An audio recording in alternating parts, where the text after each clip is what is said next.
All right.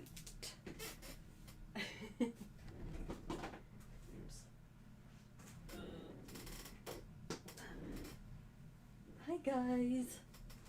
Hello everyone. Happy Caturday.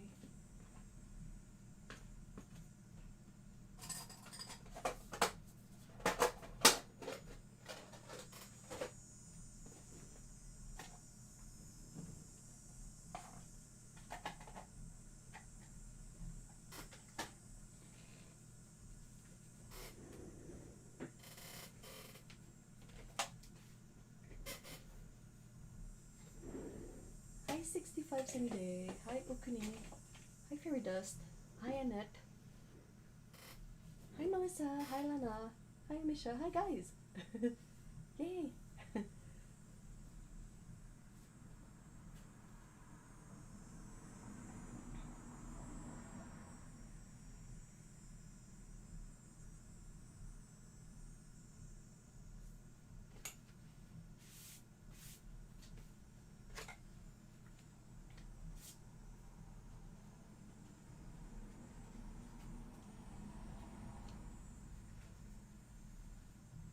How is everyone this Saturday?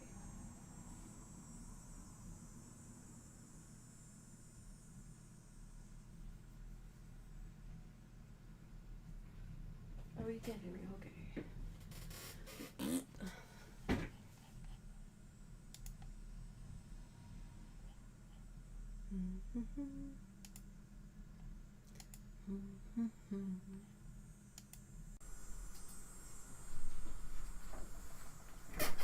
This should be better. Let's hope this was the fix, because otherwise I don't know why the sound was crummy. Blee blee blee blee. Yeah, it was the other microphone was the one active again. Don't ask me why. I didn't change anything in the settings. It decided on its own to reset itself. Yeah, thank you. That's exactly what I want in the software. Hi Nicole. Hey, thank you guys for telling me at the beginning, so that I could fix it right away.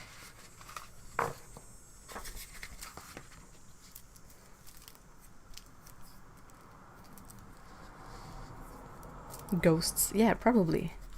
The same. Oh, that's possibly a bit shaky. I should have erased that beforehand. Oops, I'm sorry. If you are sensitive to shaky images, look away for a moment while I erase these sketch lines. Hi Mallory. Hi guys.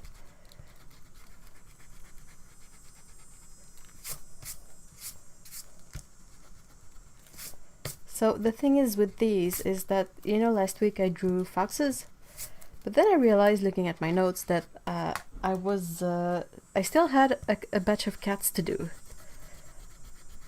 Like technically a batch is 3 months of rewards on Patreon, so that every patron has a chance of getting, you know, like the same animal.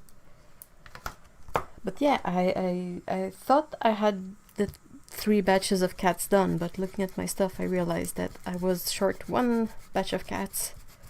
So I drew these and I will be painting them today.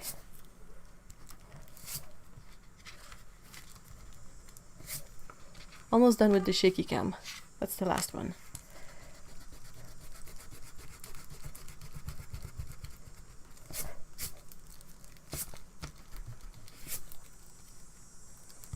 Okay, shaky cam is over. I see a huge block expand. What color is it? It is Payne's Gray. It is still unopened, as you can probably tell, so I have no idea how the paint behaves. I'm just really attracted to those ceramic pans, which is kind of dumb in a way, because before I go through all that of paint, if ever. Hey Diane, hi, it's been a while. Nice to see you. Otto! Hey, Otto! So happy to see you.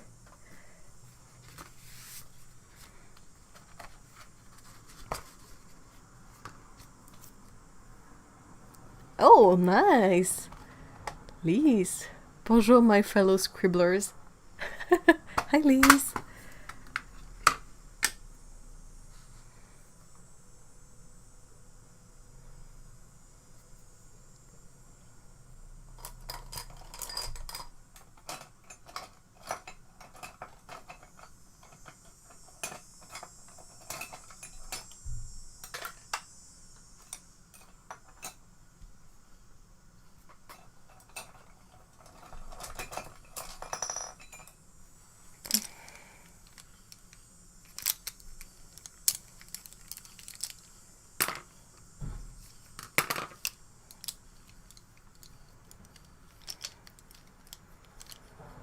Did I really start away my angled brush? Oh, I think it's over here.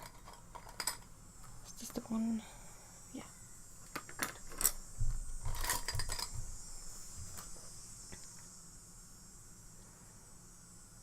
Oh no! I'm so sorry. Your those pens are leftover ashtrays. Are you for real, Ukuni? Are they really? Otto says my arms are still dodgy, so can't stay long, but wanted to come and say hi. Ah, thank you for stopping by. We're happy to hear from you.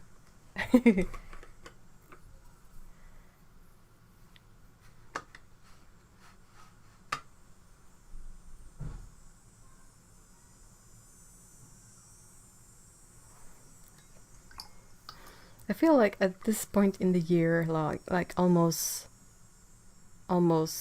done with the 2/3 of it.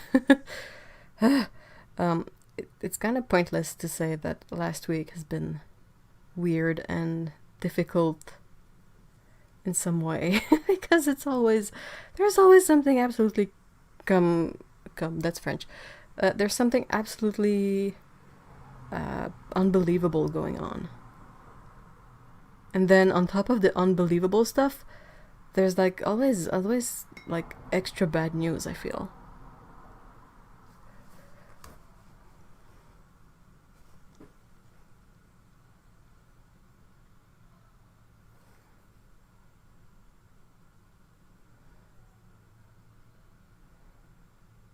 I've been struggling with the center of these puppies for 20 minutes. I give up. Aw, maybe you need just to take a break from them and then come back to the painting with a refreshed mind.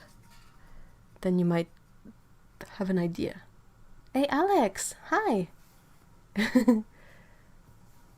Aw.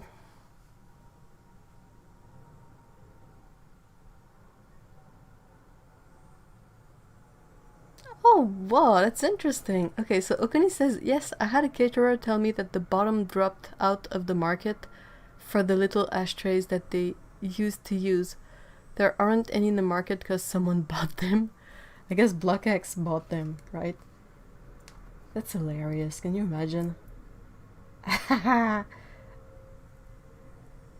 But no, it is a ceramic pan with brush rests. It is all made for painting. Nope, it's not.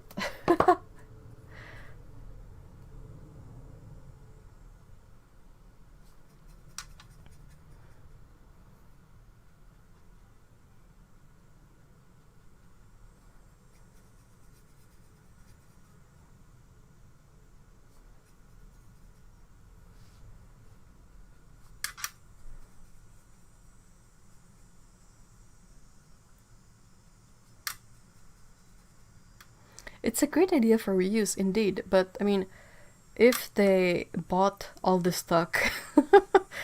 I mean, not that I support smoking, but it's kind of... It's a bit rude to buy all the stock and be like, nah. You deal with the consequences of us buying all the extras.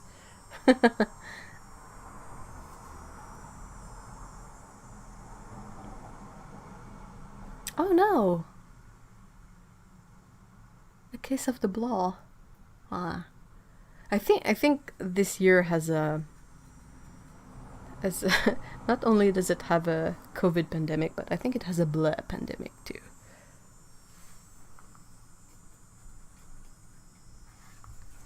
Like, I'm really bummed out about the situation with the post office in the US because like I use the post office a lot and I send things to the US, and I know a lot of other artists who do that too, and it's just so like I cannot do anything because I'm Canadian, I'm not American, so my my interactions with the American postal service is very limited. But it's so sad to see it all like it's as if they were acting on their own in the shadows, like they didn't tell anyone, they just remove all the stuff, and you're like, but we still need those. That means we can go to Goodwill and look for some. Oh, okay, nice. That brings me around again to the fact that there are not that many great thrifting places around here, and I really miss it. When I was much younger, I would there would be like within 5 minute walking distance of my home every Sunday. There would be a really big flea market thing. Like you could basically rent out a table for the whole day and bring out your stuff to sell. So people would like it would be a great big um, assembly of flea markets. So I would often go there and just walk around, look at the stuff, and you could get nice items for super cheap because that was like 25 years ago. Yeah, so I miss that. Like most of the thrifting places I've been around here, they're either super expensive, which always cracks me up in a sort of depressed way. Missed opportunity for old man voice. Possibly. I would need old man smoker voice for the talk of the ashtrays. But yeah, it's just I kind of miss it because yeah, there's this one place that tries to be like all chic and boutique and like, oh, this is vintage, this and that brand, and I'm like, yeah, but that's not the fun part of it. And there's a website called Hell Looks. Hell, not as in like hell, more like it's the hell from Helsinki. Sorry for the struggle. Helsinki. Anyway, and it's a couple of photographers that would go around the town and snap pictures of people they thought had style. And the person that were being photographed, they would often explain their outfit a bit, where they got it, and the thought that went into matching these items, what is on their brain lately, like what kind of color, what kind of textures, and all that. It's super interesting stuff, but I was always floored when they mentioned that they got like Marimekko stuff from Salvation Army, or those places where you can really get secondhand stuff for an affordable price. They would find really awesome pieces, and I'm like, dude, this is not the Salvation Army we have here. I once went to Value Village and like they were selling things with holes in them, and I was like, yeah, no, that's not the same energy. It's not what I'm interested in. Not that I want to pay cheap for good deals. It's just like if something has holes in it, it's meant to be a rag. It's not meant to be sold as a secondhand item. Besides, it's like, what's the point of trying to sell as a secondhand item something that costs like $10 and is full of holes? Like, it's not. Items are not made for their longevity nowadays, so it's like they don't really, unless they're in good shape, they don't really have any appeal to be sold as a secondhand item, because you're like, this is not well made enough.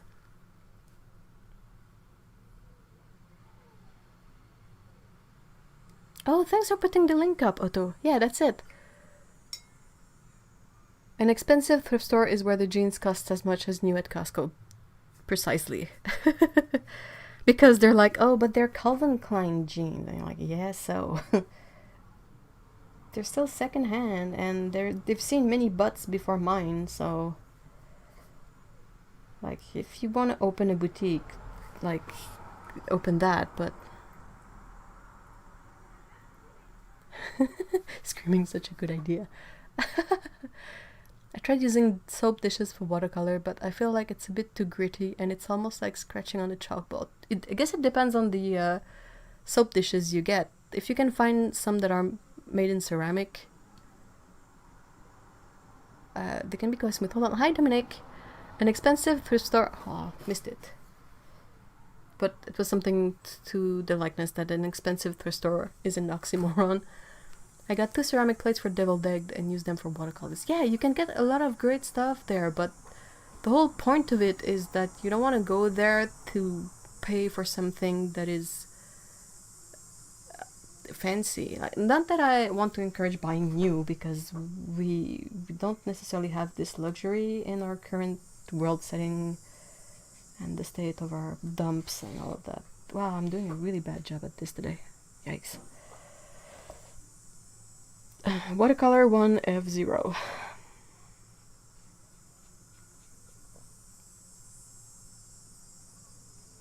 But yeah, like our dumps are full. They're so full that we dump stuff in other countries. And like everything is made to be cheap and disposable. So I'm like, if something can be reused rather than bought new, that's awesome. But then again, it's like, well, why would I want to pay? You know, you can see it a lot with some vintage watercolor tins. Sometimes people will try to sell vintage watercolor tins that are all rusted up, all like destroyed, and they try to sell that for like $50, and you're like, yeah, no. Lee says, when I was a teen, secondhand shops run by NGOs were cheap and a great choice for those of us who didn't have a lot of money. But then all of a sudden they were hip. Price has not gone down since. Yeah, pretty much.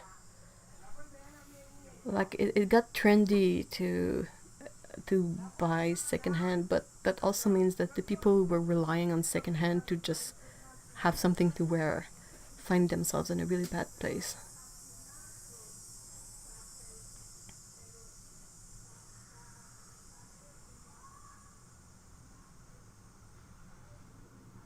Oh, no problem, Lise. I hope it goes well.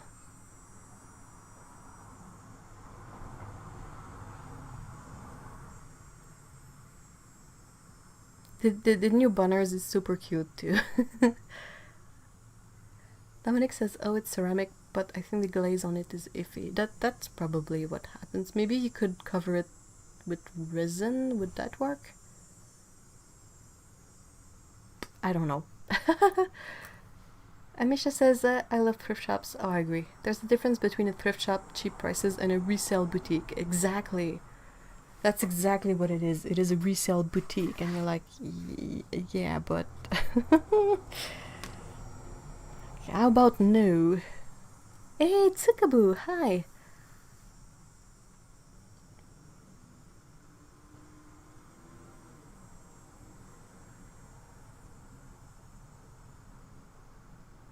Because people believe that vintage must come destroying with rust.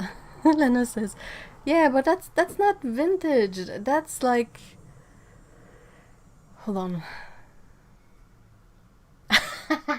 That's like in Zoolander. That's a derelict style. Those Winsor Newton bijou boxes that had the 4 wells, they go for several hundreds on eBay. Even if they have rust. Yeah, I know. And I mean, some people can restore things, and it's impressive to watch, but it's not given to everyone, you know. Hey, Fifi Olin, hi. Hi, guys. Okay, let's try to do another one and... Dude, not mess it up. I mean, it's not messed up, it's just super cauliflowery. Cauliflowery? Which was not my intent, you know. How do I go about this? Okay, I need to go faster.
Alright, hopefully that one will look a bit more even than the other one.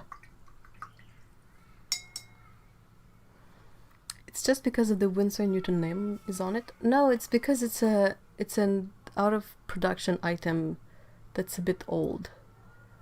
It's an older model, they no longer make it. You can take a little bit of rust off with Coca-Cola, but really, pockmarked, yucko. Yeah, it's never like a tiny spot of rust that you're like, huh, that I can sort of clean it, sand it off a bit, and repaint it over, and it's gonna be fine. Like, sometimes the things are busted, and you're like, what's the appeal? It's too busted to look good or to be usable, so... Hey, Lynn, hi!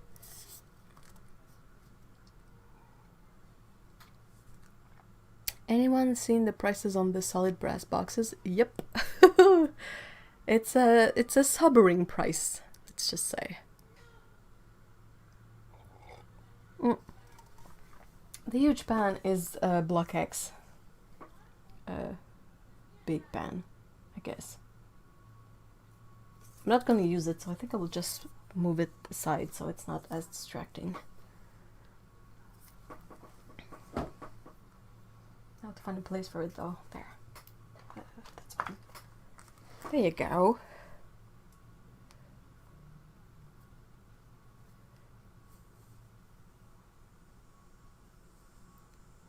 Aw, what? Lise, no! New bun doesn't look chronically dirty, what? I thought he looked like a cafe au lait. Like milk coffee.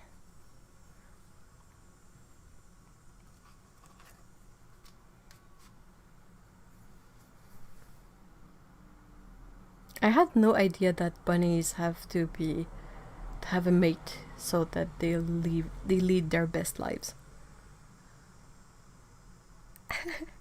Oh no, now the huge pan is gone.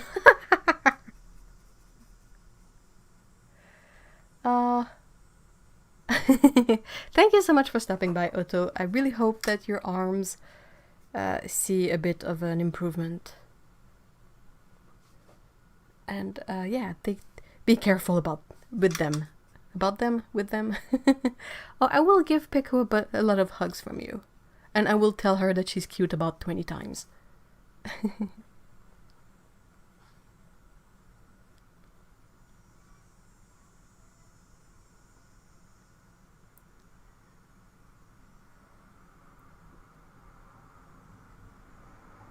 Take care, Otto.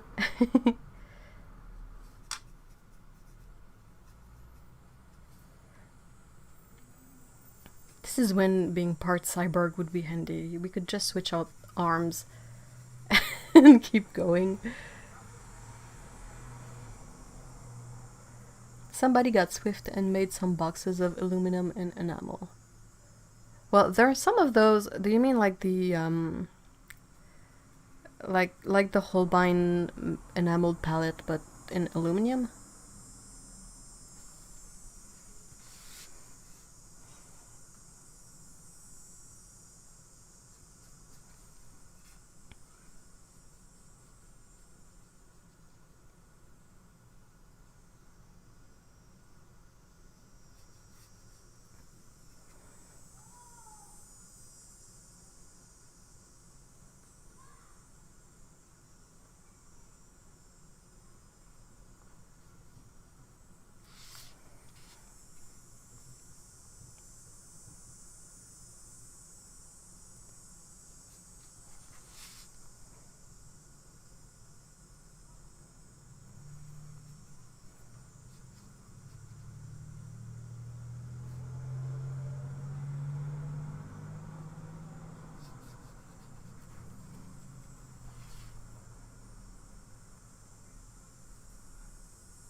Okay, whew.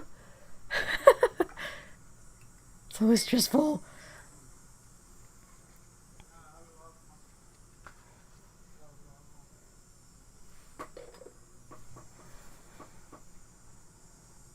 No, like Altoid tins, but with baked on white coat. Huh.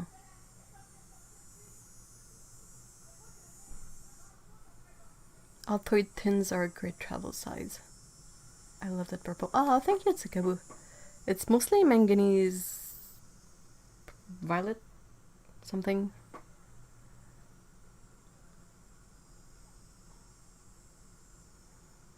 Dominic says, I've seen companies that make handmade brass or silver professional palettes and oof. They're upwards of 2,000 at least and you need to put a down payment to get in queue. Yeah, definitely. I've not seen the silver ones, but I've seen the brass ones and whoa.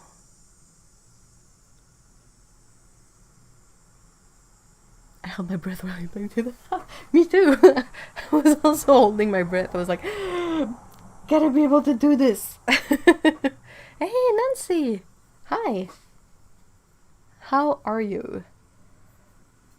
That's a really sort of difficult sentence to say. I really struggle with it because you have the H in how, and then you have R, which has no H. Blech. That's why I say it perhaps a bit slow or weird. I apologize if that's the case.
Okay. I like the Aquamini from Breast Palette India. I've seen a few people do them themselves. One that comes to mind is Jared Cullum. He has a really awesome channel on YouTube. It's Jared Loves to Draw. And he's super crafty. And he has done two things. I think he has built a brass palette from scratch. And I think he has also restored one.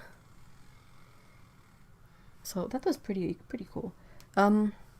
What brush are you using? The one with an angle. That's a really basic brush. That one Ellen Kelly sent to me. Sorry, Ellen is a member of the community, but I think she's been quite busy lately, so... And it's just a... Sorry, it's a dagger. It says it's a Cousin Gold series 300D dagger. The brand is HG, which stands for Heinz Jordan, I think. And I just find them really handy.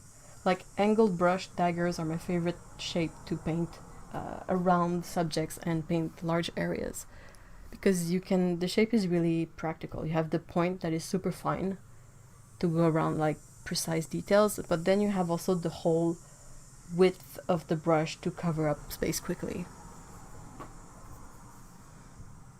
I'm hanging in there just like the rest of the world. Yeah, that's a good descriptive for everything that's been going on.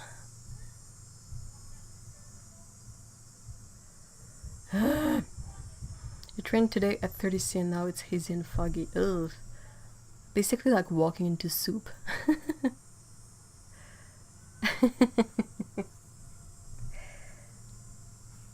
Soup.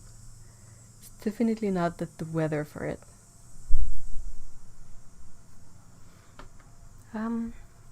What else? Trying to think of positive. Oh yeah, there's not a lot of positive from last week. Like, I got to see my dad first time in a year, and he stopped by on his way back home. And yeah, I didn't see him for long, like 5-10 minutes at most. And we had to stay socially distant, so it's kind of weird to see my dad and not be able to give him a hug. But at the same time, he came over to drop the things that belonged to my mom and that were at his place until he could get them to me. So it was like, yay, my dad, and like then sadness, my mom's stuff. So darn it. Hey, Caroline, bonjour.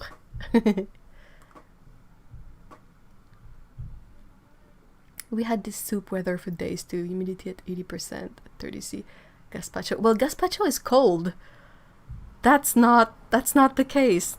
Like, it's like pea soup in summer with spices on top.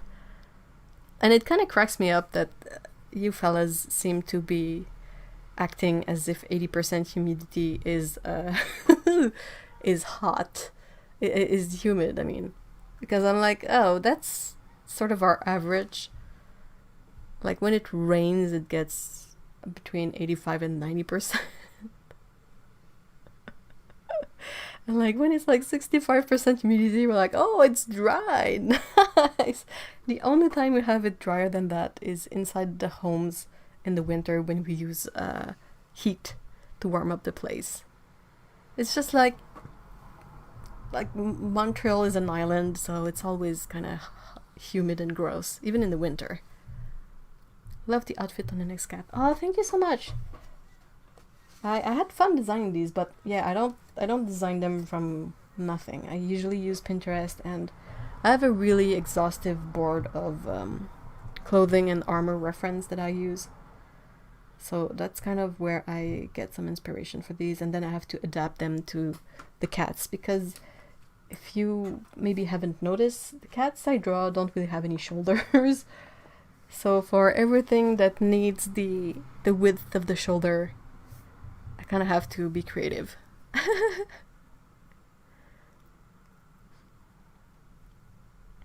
Sounds like Texas. I'm in Central Texas. It was 85 and 102 yesterday. Yeah, that's kind of similar. Sounds like the rainforest. Honestly, sometimes it feels like it too. And the worst is, like, it's not even that... There's not even that many trees. If there were more trees, you would probably feel better. Gazpacho with cilantro. I'm not a gazpacho person. In Boston? Well, you're not that far from me, Alex. I went to Boston one year with the high school's travel. Like every year we would be offered the opportunity to go to a place for a few days. And okay, so my school was in Quebec City. The first year we went to Quebec City. No, wait. We went to Montreal, I think, the first year, which is kind of funny. And then the second year it was Toronto. Then it was Boston, New York, or New York, Boston. And last year was Washington, but I didn't go. We can have 100% humidity and it still won't rain. Ugh, bleh. Scandinavian people put that in a wooden box and charge money for. That's how it feels. Definitely. That's what I call them. Whenever we go out and it feels like walking into a sauna, that's what I call them. Sauna days.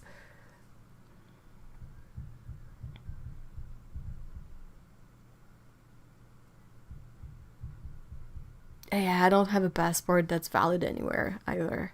It's outdated. I haven't renewed it. It's not like there's a lot of travel going on right now.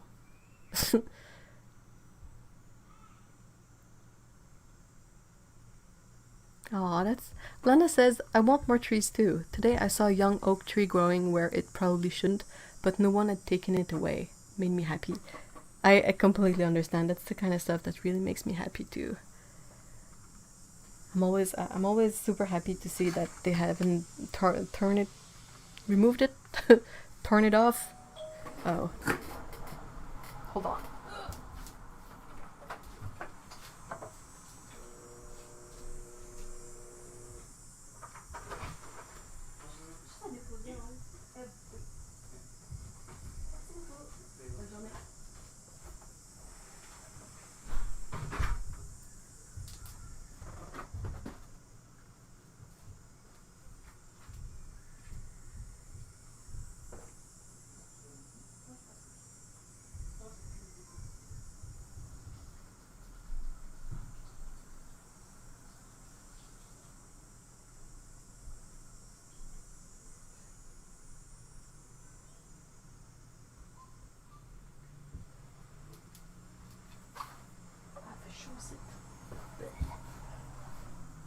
Okay, sorry. Sauna or sweat bath, yeah. You walk in your own body water. We had a fire start yesterday and the cause was spontaneously combusted brush piles. Whoa. That's hot. Our new bunner just licked me on the hand for 3 seconds straight. Yay! That's good, right?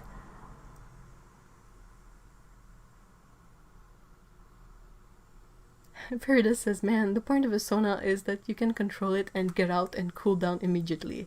The weather shows us no such consideration. Oh man, that's definitely true. Does Canada have as many historical cultural edifices packed into one city as Washington DC has? I've heard nice thing about Montreal. I don't know. If my passport expires, I am illegal, I think. Ooh. Ends up on expired passport holders. Me too.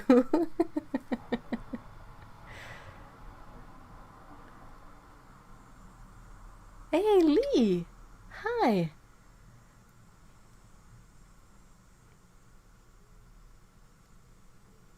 I can get another one until I get a certificate of Canadian citizenship. All while living in the US. That sounds difficult.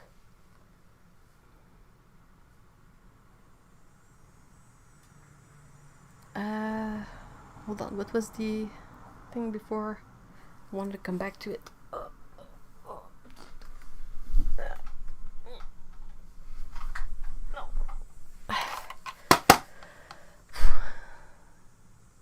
The historical cultural edifices in Montreal. I don't really know what to say. Like, old Montreal is kind of nice, but it's also very small and very, very, very touristy now.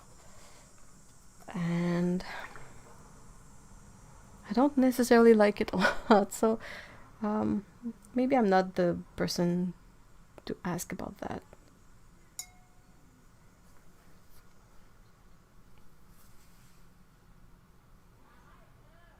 It's just taking a long time. Ugh.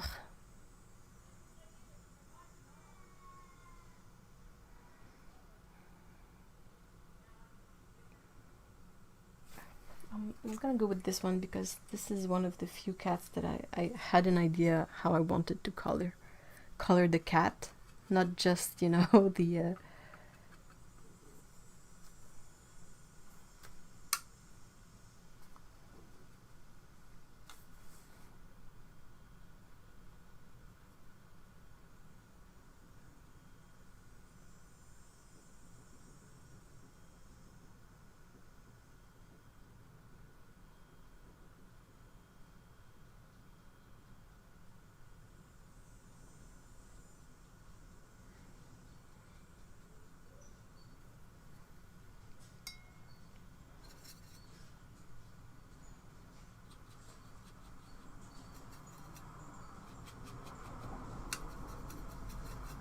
I should have prepared this mix beforehand, but I did not.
Someone's dog has a lot to say.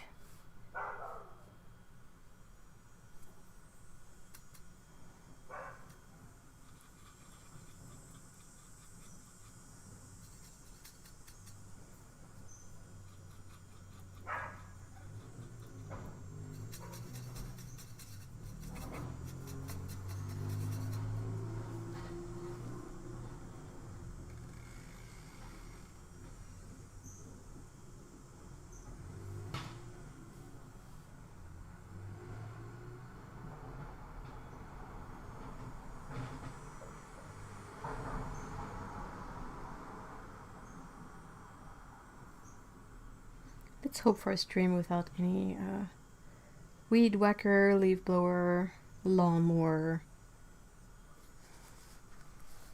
Can we give retired old man a hobby, please? That is not related to noisy things. Like, why don't they take up knitting or something?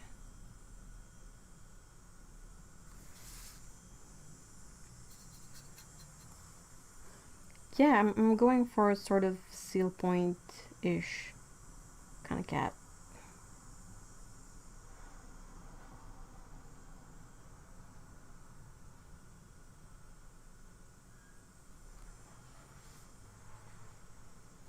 Trying anyway.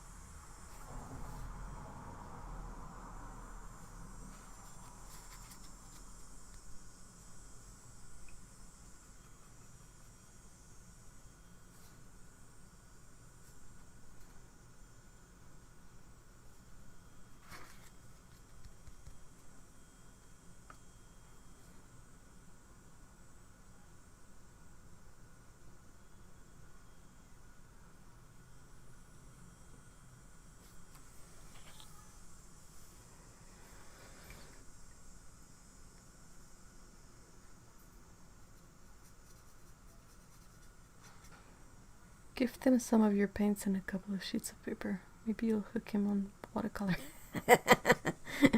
Yeah, he will come pester me after that. But that would be a lot quieter.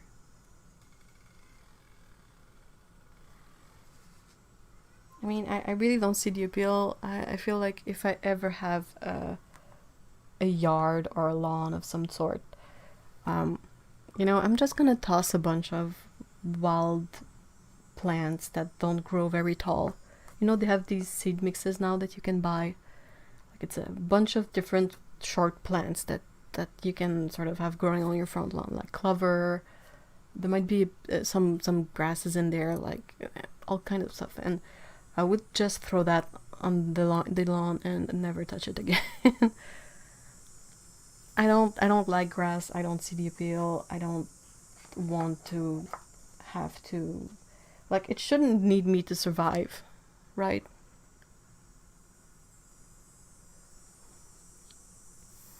My town has water restrictions in effect. No lawn care allowed. I wish.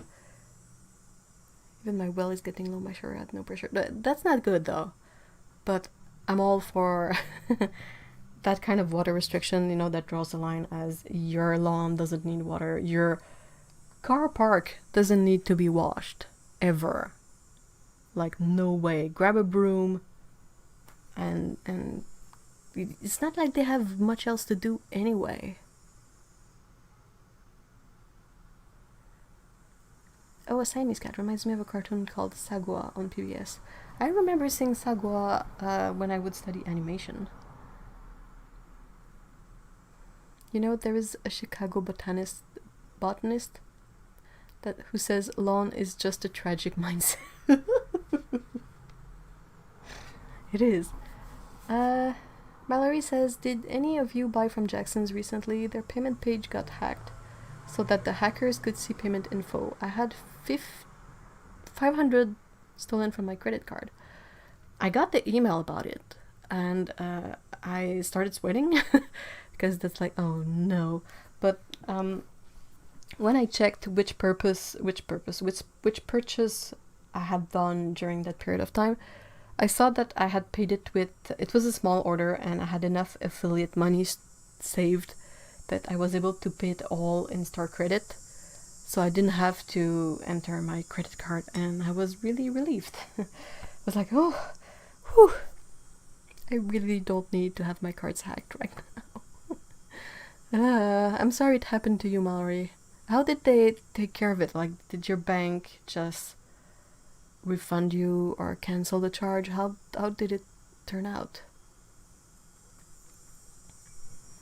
I saw on Instagram but didn't get an email. If you didn't get an email, that means that you probably didn't make a purchase during that period of time. I think they emailed only the people who had placed orders in that week. Lana says grass on its own doesn't need people, but in the wild it grows tall and blooms, while lawn is a weird thing that is cut too short so it dries out too quickly. Yeah, exactly. Exactly. Like that's my whole problem with lawns. It's not the fault of the grass because the grass is just trying to be grass. But we keep on cutting it too short so it dries out and dies, and I just think the whole thing is so stupid. I mean, if we're not in a situation where we have excess of drinkable water, so the fact that some people use that for their stupid lawns really infuriates me.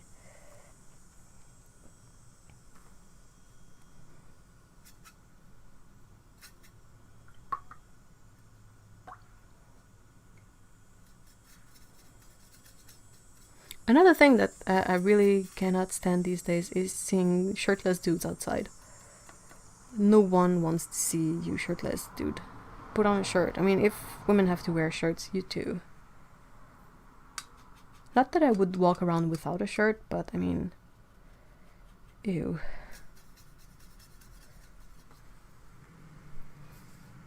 Hey, Mikey! How are you? People are hacking cards all over. It happened to me on Wednesday.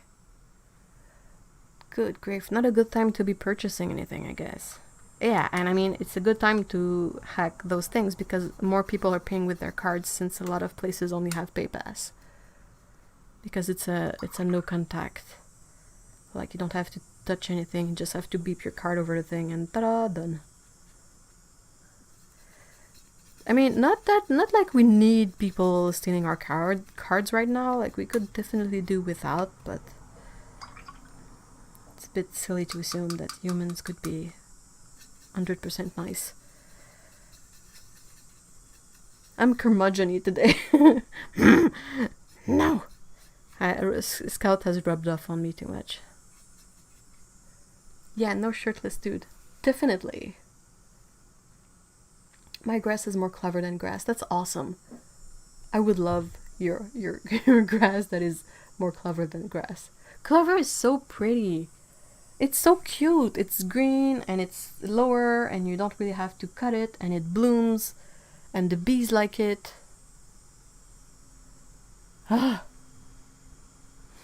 I'm not gonna bring chat down, but we did just find my hamster. Oh, I'm so sorry, Mikey. Oh, that's really sad. You had a good life, though.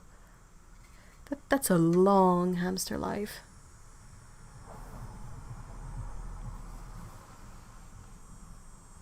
And he's gone to play with Jazz, I guess. Mallory says, I thought it was weird. The payment page looked the same, but there was no PayPal option, which I usually use everywhere. Can't remember if Jackson's ever had that option. And I had to input it twice. So the first time I think went through because my order went through. The second time was the hackers. Oh.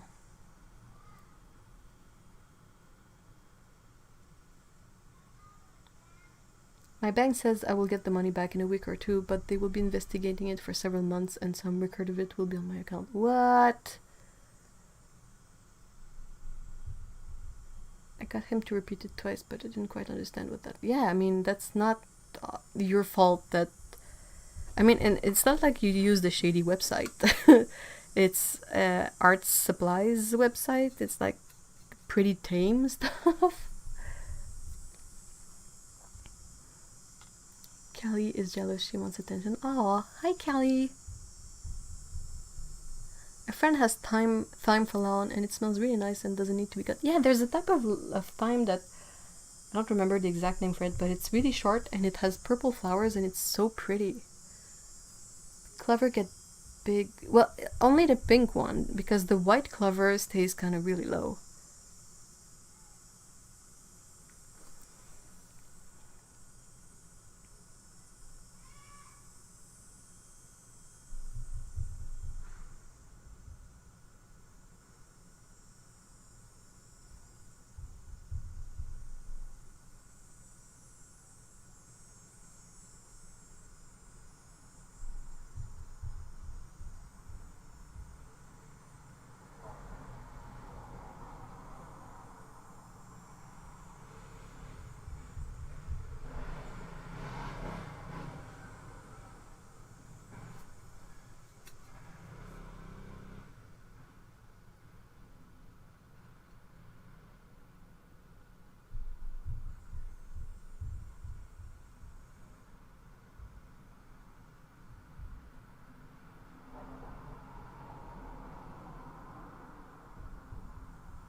He was like 150 years old for hamster though. Aw. Old man hamster. That's kind of really cute.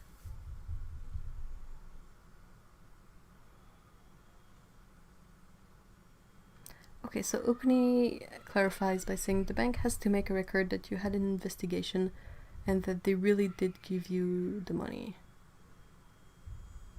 Well, yeah, it has to be, it's gonna be on the statement anyway. Like, every kind of transaction that goes on is recorded somewhere.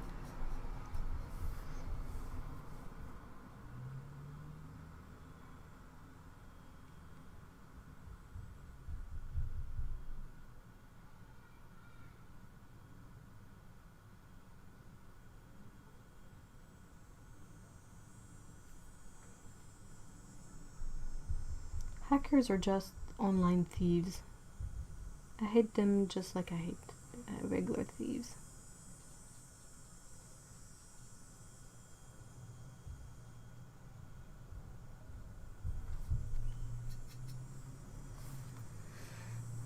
We had it in our yard and I was too sick to do anything and my husband took care of me in another yard, so the clover did grow big. Well, I'm sure it was kind of cool, no? I don't know, I kind of really like clover, so... like, wee, clover.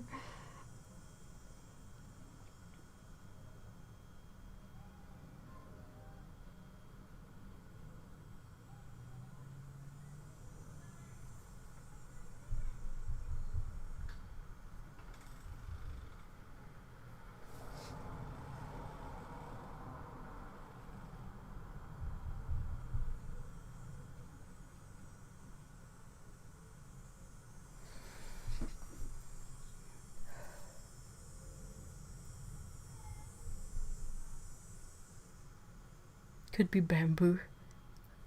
I think bamboo grows super duper fast, right?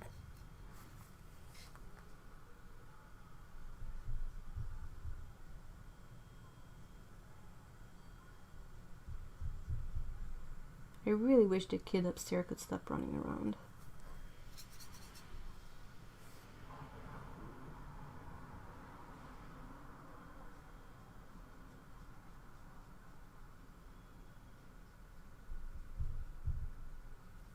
Must be my curmudgeon self, but I never really understand kids in apartments.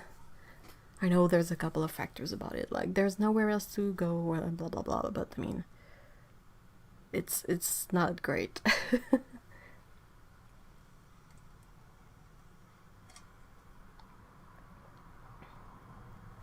Tsukubu says, yesterday was my doggo's birthdays and we got them a couple of bouncy balls.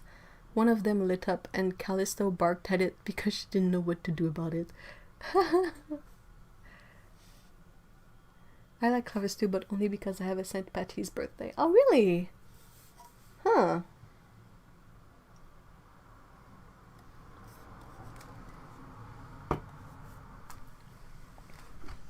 Oh, Ariete was such a fun movie. My yard used to be full of violets. Oh, but the weeds are squeezing them out. It was gorgeous in the spring. Must have been.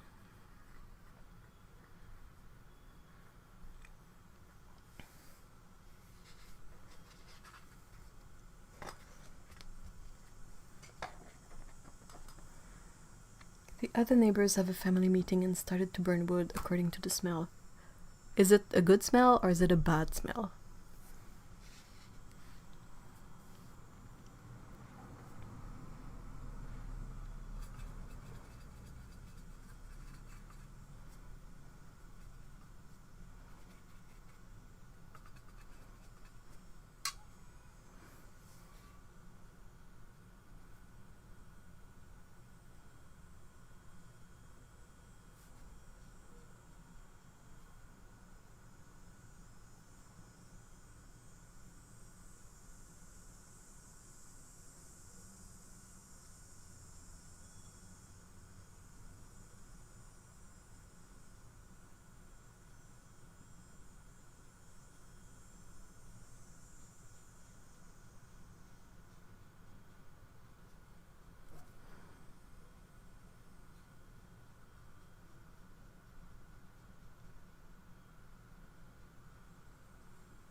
Me and my mom have holiday birthdays. Makes it real easy for my dad to remember events. Even their anniversary is near my brother's birthday. Oh, it doesn't smell good. Like fresh wood burning. Oh no. I mean, a good smell of a campfire is pretty cool. I have to say bye. We got to go help the neighbor re-level the workshop. Ooh. Well, thanks for being here, Okuni. I hope it goes well, and I hope you have a great weekend.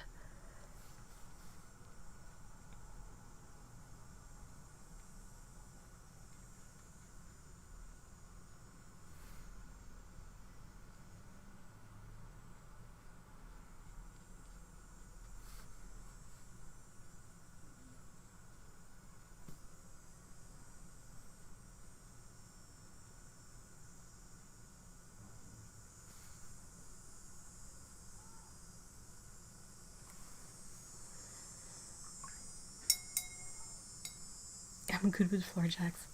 Awesome. I have to sequester myself in my room when my mom has the fireplace going in the winter. Oh no. But it smells so nice. I miss it.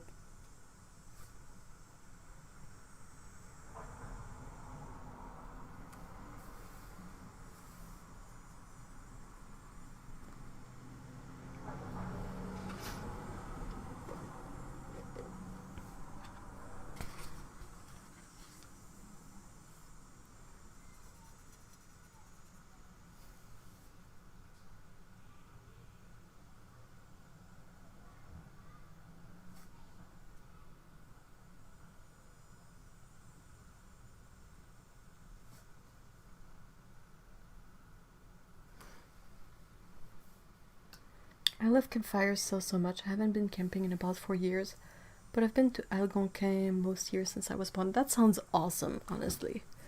I really love campfires too, so I get you. It's just, there's something so engaging about them. I don't know. Like, I'm terrified of hot things and fire otherwise, but campfires are pretty great. We used to go camping in Maine about every summer until I was about 15. My allergies are unforgiving when it comes to burning smoke. What is it in the smoke that triggers your allergies? Is there a specific components of it?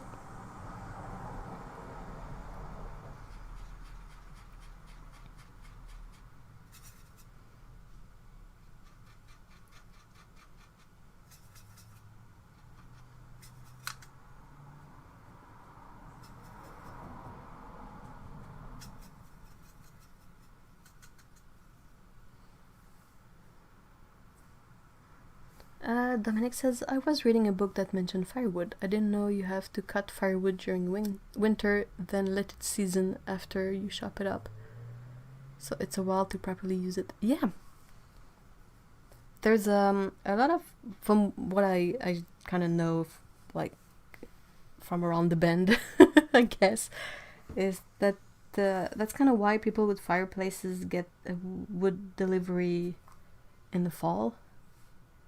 It's so you can store the wood and let it dry completely and sort of season before it's ready to be burnt. You cannot really, like, cut off some wood and use it right away. Or I guess you can, but it might not be the most efficient way to burn wood. I think this is why a lot of people have those, like, piles of wood around their place, like people with fireplaces. Like, they have a bunch of wood in the winter that you have to bring in, let sort of warm up and dry, and then you can use it in the fireplace. But I wouldn't want a fireplace in my home. That's not the... That would scare me more than it would interest me. Like, I really like campfires.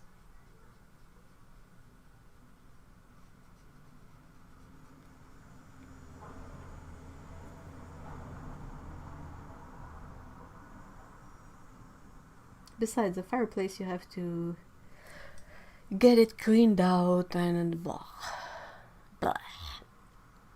The sap in the wood needs to dry out, says Nicole. So yeah, that's the thing. That's why, like, when we went camping, they would tell us to find dry wood. It would never be logs. The logs we would have to buy. But yeah, you need some sort of kindling and twigs and dry branches to start the wood. But you can burn unseasoned wood, but it will yeah, definitely.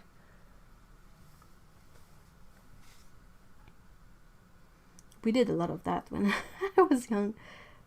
Like, I remember how to get the fire started and get it, like, flaming, and you add in the actual seasoned logs in it so that they provide the most of the burning. But as kids, you can be sure that we would, like, grab anything we could find in the forest and toss it in the fire to see what would happen. So that's when we found out that unseasoned wood smokes a lot.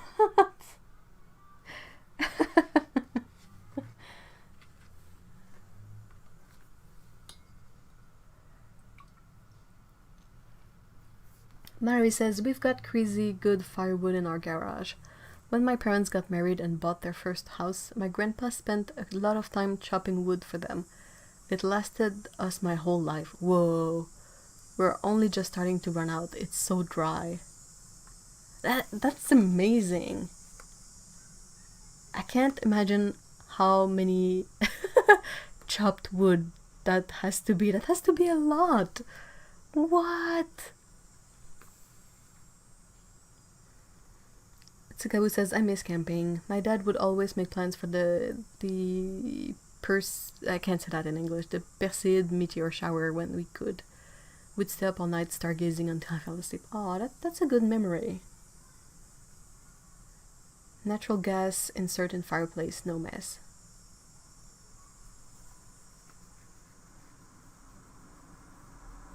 I think my friends have a thing like that. Like it has fake logs and all of that, but it's a natural gas fireplace.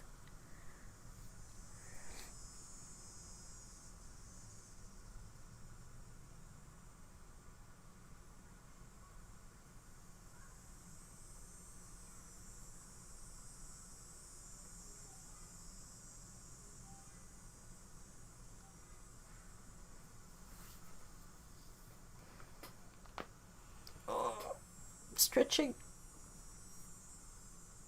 Sorry. I'm crackly.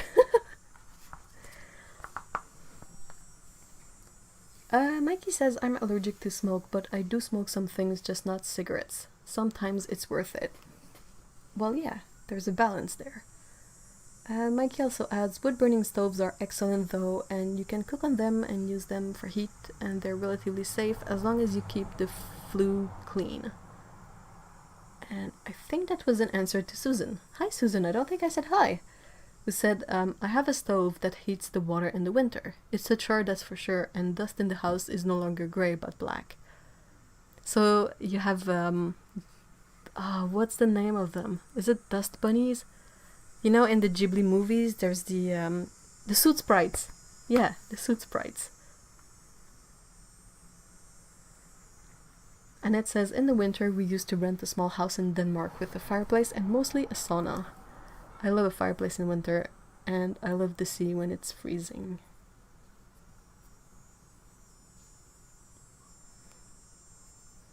Misha says, unseasoned wood smoke from a campfire does repel mosquitoes though. It does, but it also makes it so the humans around it can't really breathe. And from experience, the mosquitoes find a way. They always find a way. I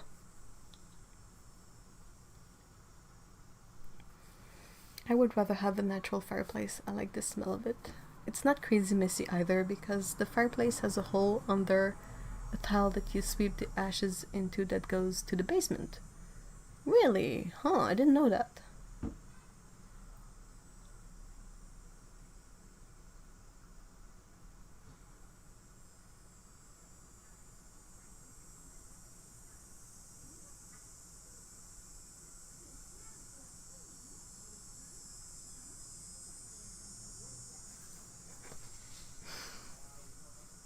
Amisha says, I have an old wood stove that will keep my entire downstairs tolerable and the two adjacent rooms too hot.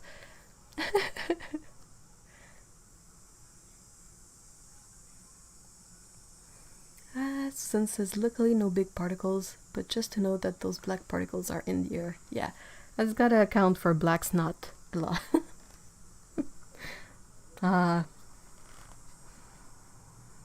Good old black snot. Sorry.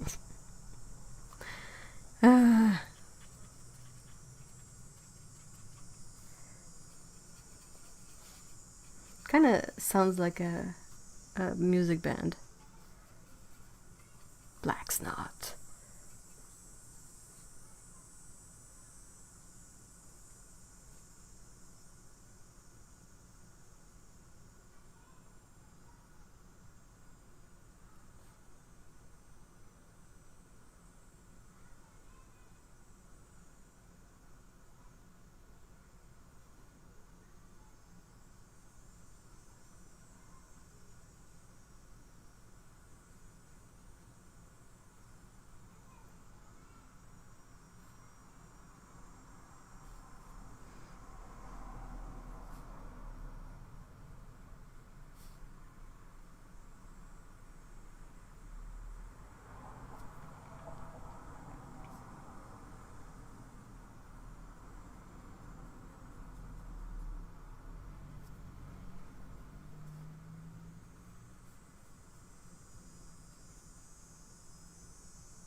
Tsukebu says, I remember our family friend when I was a kid had a cabin in the woods.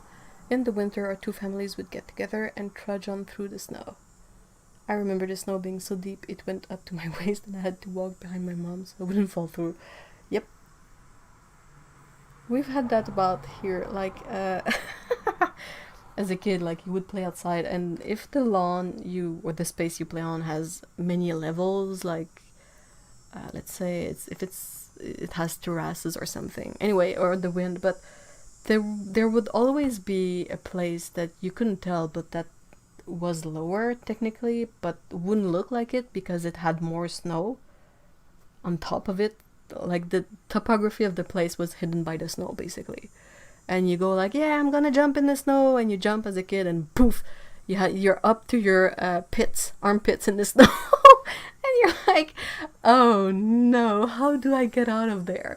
So your friends try to help you out. You have to try and sort of remove the snow that's around you, and then when you've removed enough to try and hold yourself back up, like, on what do you take,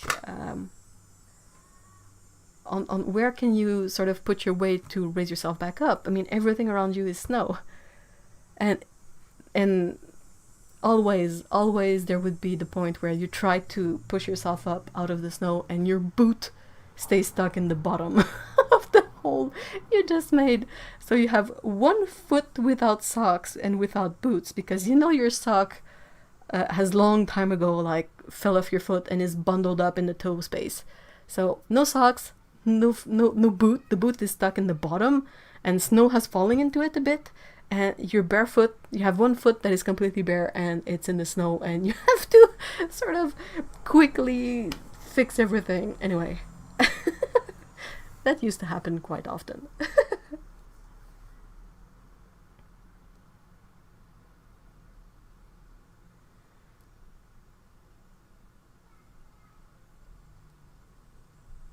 What paints are we on today?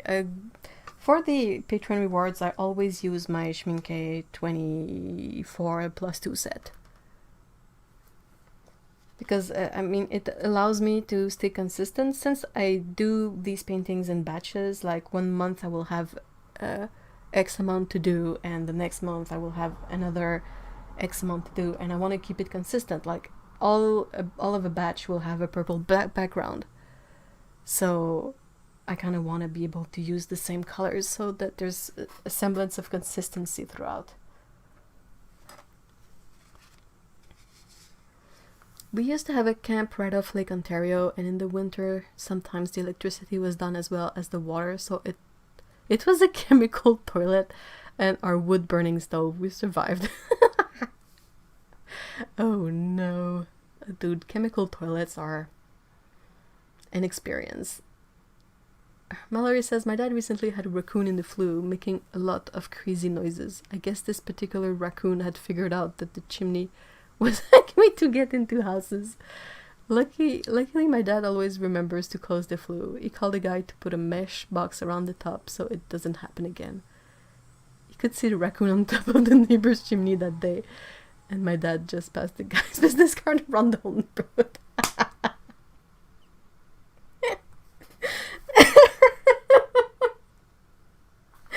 Dude, raccoons are something else. R.I.P. Last winter boot, definitely. Oh my gosh. Mallory says, yeah, that's happened to me. Do you remember? It was the type of boots too that either you would lose the whole boot, or it was those Sorel boots that had a liner and like an exterior. Like, it was sort of a 2-parts boot. You had sort of a thick felt insert that would go in the boot, and the boot itself would be like the plastic rubbery bottom, and the kind of part that goes up your leg, that would be nylon or something. And it was like easy to separate, so it could be washed, it could be dried, it was easy to care for, but it would always separate when you're playing in the snow. The old vacuum snow trap. That's it.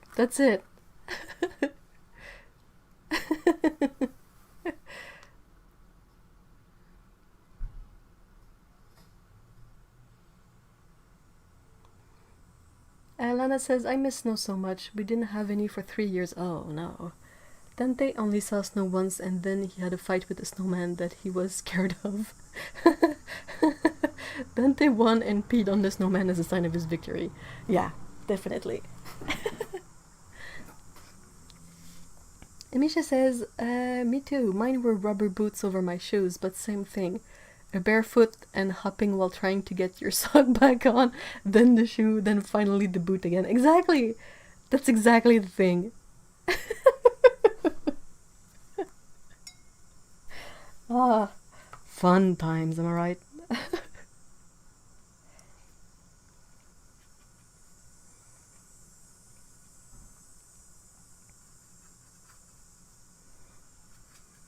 And you would try to explain to your friends, like, hold on, I lost my boot!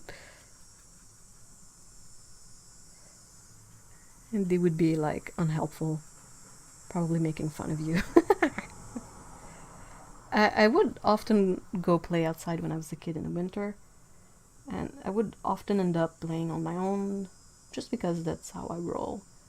And there were other things, like sometimes my brother didn't want to come out, or he is much younger than me, so sometimes I would go and play on my own, and sometimes I would just like not exactly know what to do. And I have my fair share of stupid things that I did in the snow. That I was fortunately alone enough that I could sort of what's the word I'm looking for? But like I could reflect back on the mistake I had just done, like the stupid thing I just did, and be like, "Yep, that was stupid. That's a thing, and you've tried it, and you know it's not a good idea. So let's not forget this, all right?" My cat loves snow too. He goes outside, takes a couple of steps, and a couple of licks, and repeats that the whole area I can reach. He comes in and runs. Runs to his litter box? What? That's so weird. The only time I had a cat that would sort of want to go out even if there was snow, he would not appreciate the fact that it was cold. Like, when the cat steps, cats have 4 paws, duh, and they kind of walk in a way that they can always sort of keep 1 foot off the ground and then switch so it doesn't get too cold, and then switch again. I wonder how my 2 idiots would react to a snowman. I think they would play with it and eat it.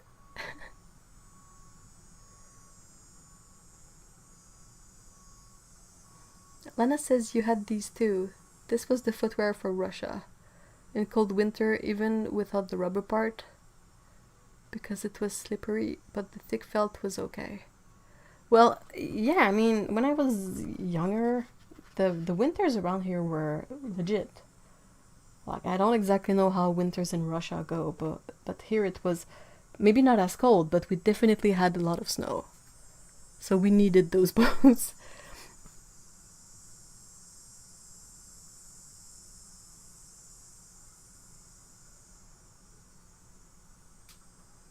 And the chaff calves from the rubber boot line living up to its name and rubbing. I don't think I had that exactly. I think the felt insert would protect from most of that, but definitely the part of the boot that was the bottom of it, like the plastic part, and then the nylon part, the junction of that, if that was to be in contact with skin, it would definitely chafe and create the thingy. What are words? Mikey says I've been snowed in that camp on Lake Ontario for a full week, melting down snow for water using the deep freezer to cook food. Interesting times when you lose your keys in the middle of a snowstorm. Well, you're not gonna find them until spring, I guess. Lost your key? Too bad. I have zero idea how one would expect to be able to locate keys that have been lost in a blizzard. I mean, those keys are gone.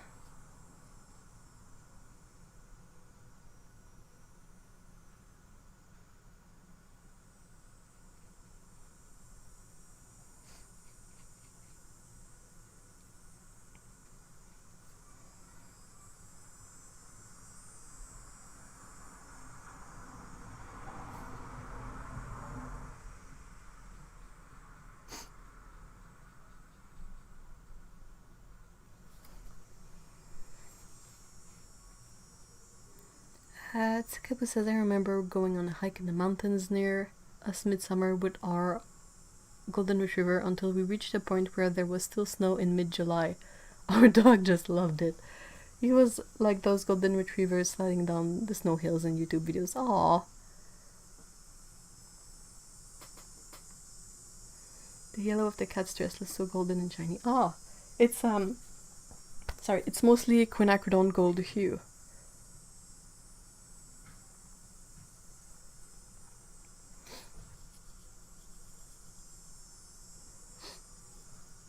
Mary says, I used to use the toe of my boot to kick out huge slab of snow for fort building, sorry.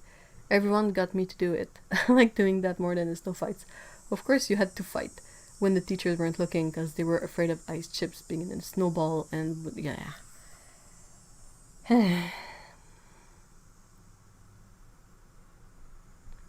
I remember playing King of the Mountain, where the mountain was a pile of snow. And it was hardcore, and no teacher would try to interfere. And yes, there would be snowballs with ice in it. Or you know when you make a snowball and the snow is the perfect texture for snowballs, and you make it super compact, so it's basically like a rock. Like you throw it onto stuff and it doesn't even break apart. Yep. Susan says, my cat has so much fur even between his toes, so that's why he doesn't really mind, I guess. Oh yeah, that's a good point. Though fur between the toes has more of a risk to make for icicles forming there. Like if the snow sort of melts and freezes back, I know with dogs they end up with a chunk of ice stuck in their fur, and that's not fun. That's not very comfy for walking.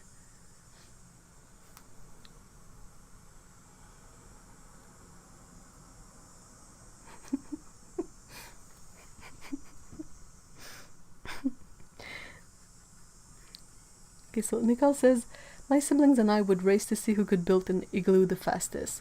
Almost always ended up with two of us trying to dig out the third because their igloo caved in. Yep. Oh man.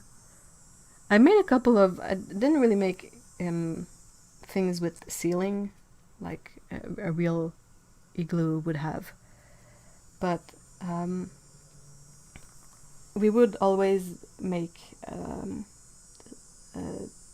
sliding, like we would slide a lot because my front lawn had a small incline on it, yeah, and we would just take whatever we used to whatever sleigh I don't know the words in it, but the most common we had was the saucers. They were like neon pink saucers, and we would just slide down the incline, and when things got too boring we would add a bunch of like bumps and jumps and holds just to add a bit of a adrenaline rush to the whole thing. We had winters of -20 to -36. Yeah, that's kind of the same we had when I was a kid too. I don't remember it being much colder, but I remember there being some pretty epic snowstorms.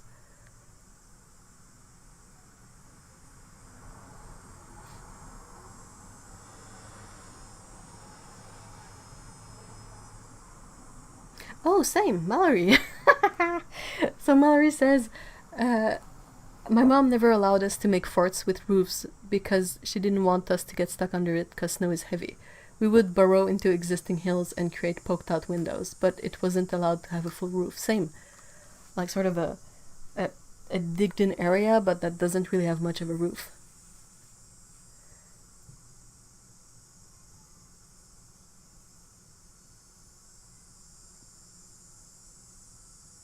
Oh, that sounds amazing, Mikey. Order for dinner: lasagna, chicken parm pizza, shrimp parmesan. I kind of miss fast food. Can't really eat it anymore because it has cheese everywhere. But dang.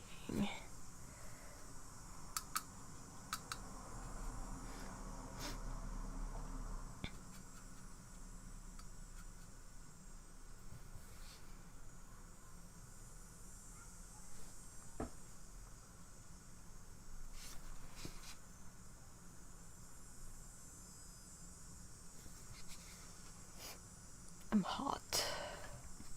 In the sense that it's warm in here. Boo. Lana says, when freeing the roads from snow, we had so much snow in the place in front of the building that we got a huge snow slide in front of the house every year. It was well loved and used. We had a similar thing going on. We lived at the end of a cul-de-sac, a cul-de-sac, a street that is blocked at the end. And they would often like collect the snow from the streets around there and pile it up at the end of the street. So we would have our own snow slide.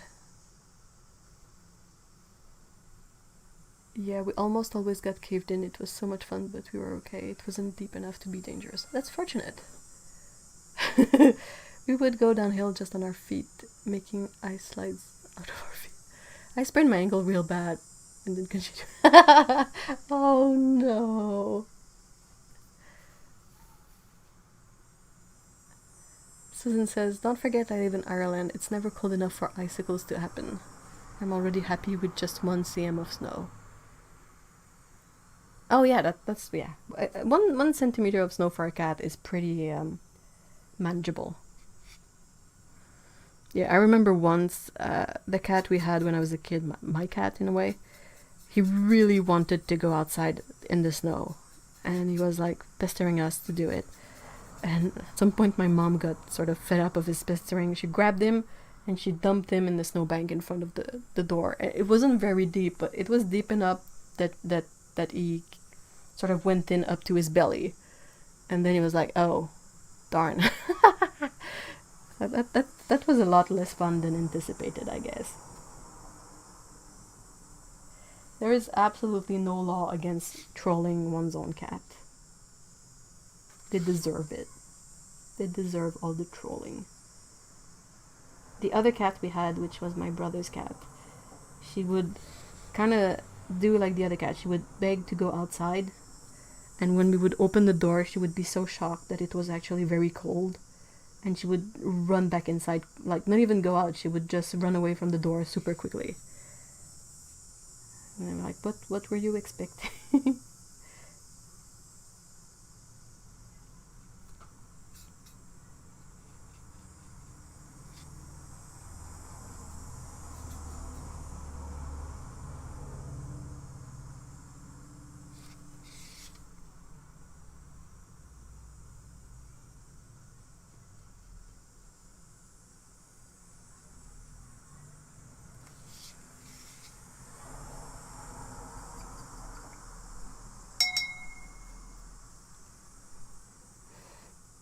We weren't allowed to play in the snow on the edges of the street because of the snowplow. Yeah. If we had a fort in there and the plow came by, we could die. We were told the same. We were told to always be careful of the plow. Snowplow, plow.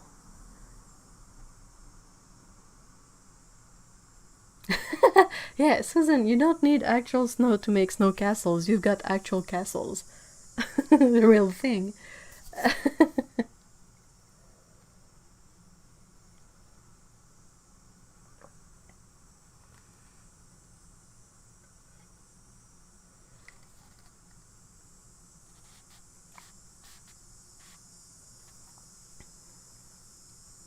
Looks like one of my cats just missing the green eye. This black one? I might paint green eyes on the cat. I mean, I'm always up for trying something new. And I did plenty of black cats with yellow and orange eyes.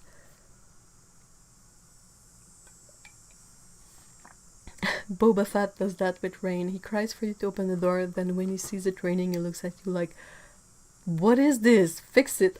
Dude, that face, the what is it, fix it face on a cat is hilarious. I feel like my cats have been giving us a lot of that look lately because they're like, why did you put the heater on? You don't need to heat up the place. It's already freaking hot. What is going on? Why is it so warm? Do something.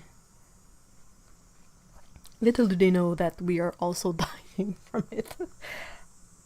Well, I don't know. Mr. E is kind of better with heat than I am. I'm just not. I have zero tolerance for it.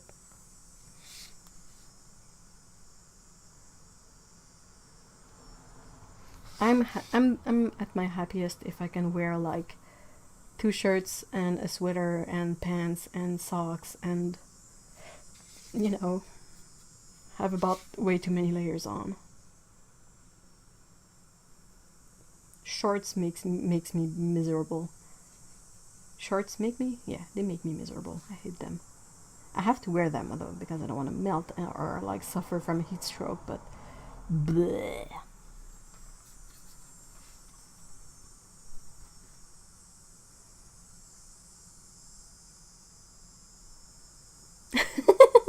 First time I went skiing, I ran into my sweetheart because I couldn't stop. We both went down. Sounds about right.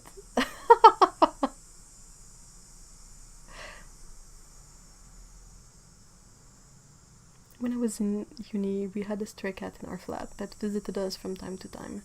In the winter, she would stay inside during the night. In the morning, she would jump into 50 centimeter deep snow and just go on about her day and do her cat things. That's kind of epic. And that's not exactly a good color for what I just painted because it looks a bit like the cat's coat. Oopsie.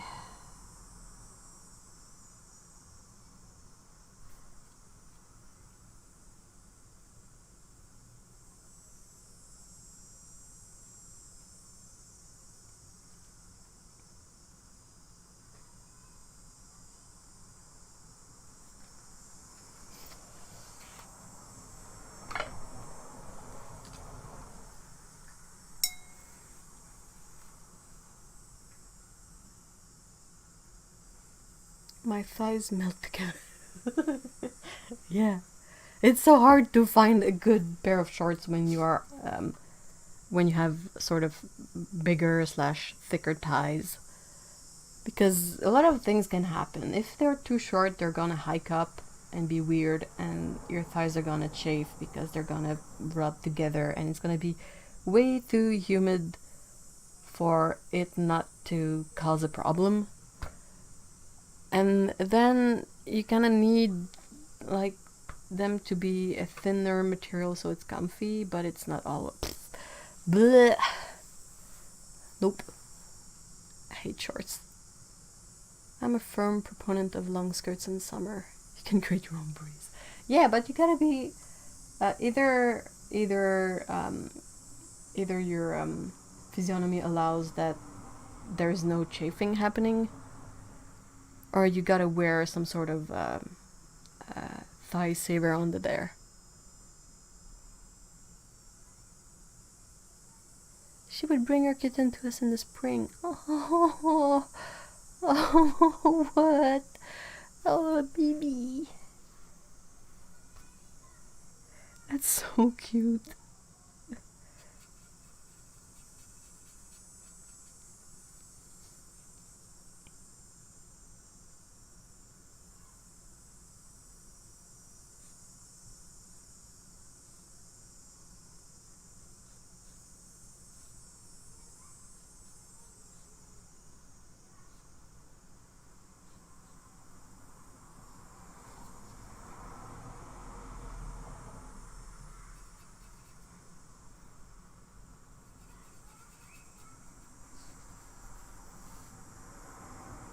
Oh god, new dude bun just escaped from the bathroom and came down the stairs. He seems to be okay, but I am on the verge of...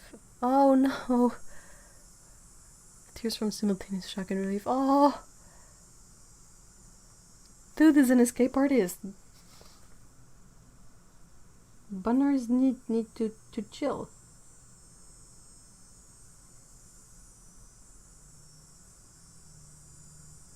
How do bunnies go down the stairs? Do they have kind of a way to go down the stairs? Valerie says, yes, I hate the chafing. I've bled from the chafing before. The shorts have to be near my knees because I hate having to pull down the shorts every few steps when they ride up. Yes, that's what I was trying to get to. That's what I'm trying to mention. But yeah, oh my gosh, same. It has to be like really longer shorts because it's just not comfortable otherwise. Hey, Paulo! How are you?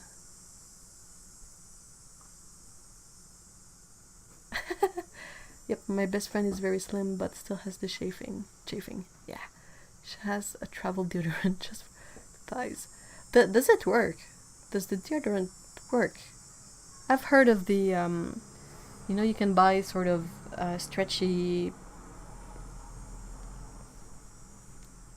thigh covers. They're not pants because they don't have a whole like butt pelvis area to them. They're just like bands of fabric, but that you can put on your thighs to prevent the chafing. Houdini Bun Bun. Oh, that would be such a good name. He has somehow scaled the fence. Wow. Bundini. Oh my god, that's awesome. I have to wear long pants all year round. I hate the feeling of my thighs touching. The last time I wore shorts, my thighs shaved badly. I bled. Yep. I'm glad that all of us can take part in the misery of thunder thighs when it comes to short pants. I'm okay now. I'm doing okay now that I'm over 50. What has changed? Oh, and the birthday party was awesome in Animal Crossing. Oh, that's awesome.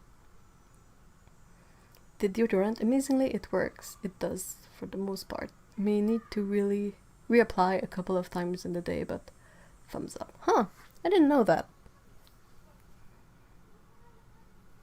I'm super picky when it comes to deodorant, so I'm going, guys. The cat needs a walk. Oh, and I need a good night of sleep. So I'll let him leave me for an hour or two. Oh, have a great walk with your kitty. And thank you for being here, Susan. I hope you have a great weekend. Also, yes to the chafing. Thin or fat, I've always had it to the point of... I know! It's like this, blisters.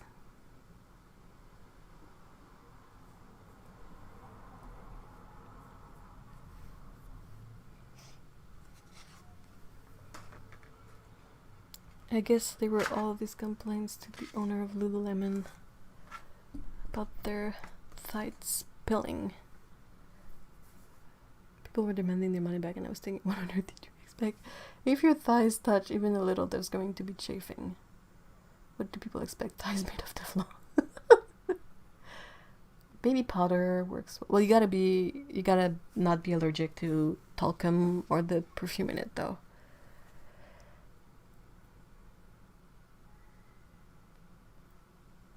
I mean, all in all, I think Lululemon garments are really cheap in fabrication, definitely not in price.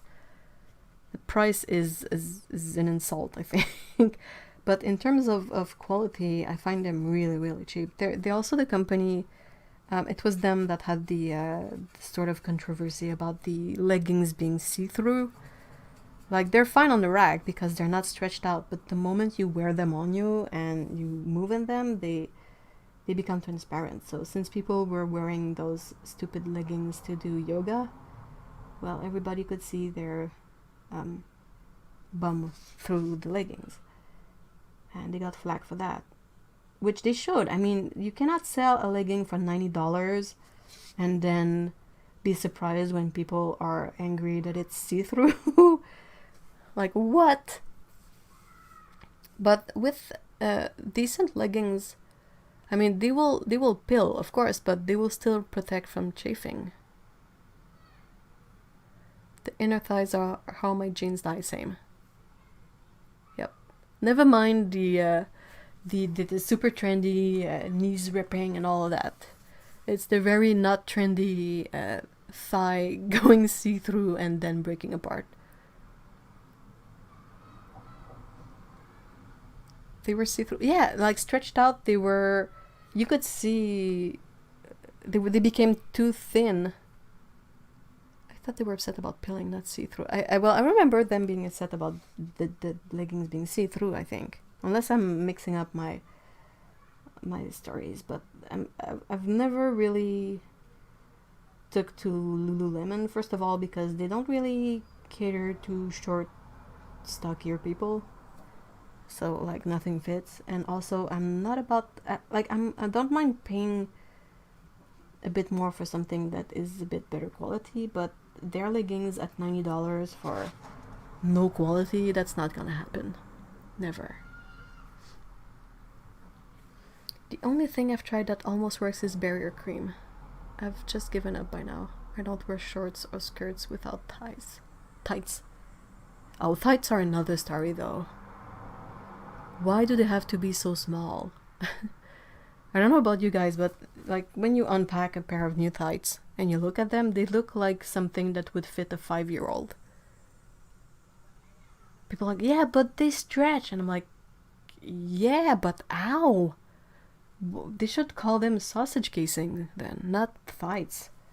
Good grief. Like super tights. Hi, I am grumpy today. Can you tell?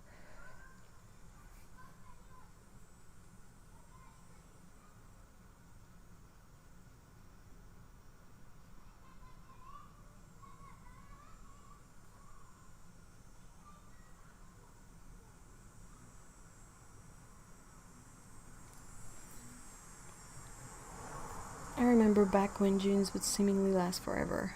Now they're so cheap. It's usually the pocket liners first that wear out for me. Huh. I've never had Teflon sausage casing. Lululemon's next biscuit.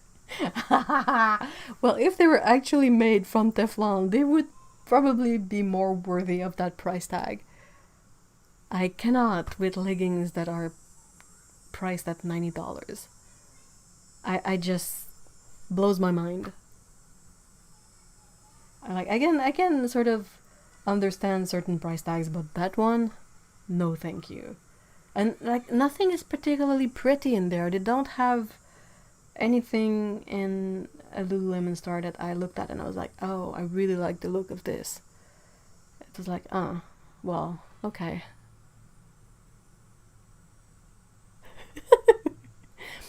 Amisha says, I'm a small person, so I don't have problems with the leg part of leggings, but they too often come up to my boob. Yeah, the high-waisted leggings.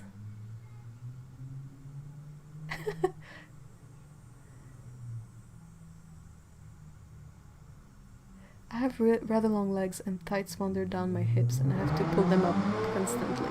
Well, that also happens with the crotch area of tights. That inevitably throughout the day will go down.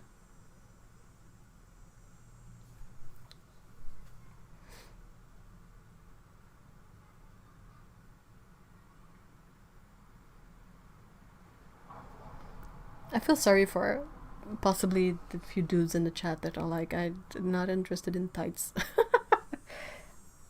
Well, good for you. You're glad you don't have to deal with that.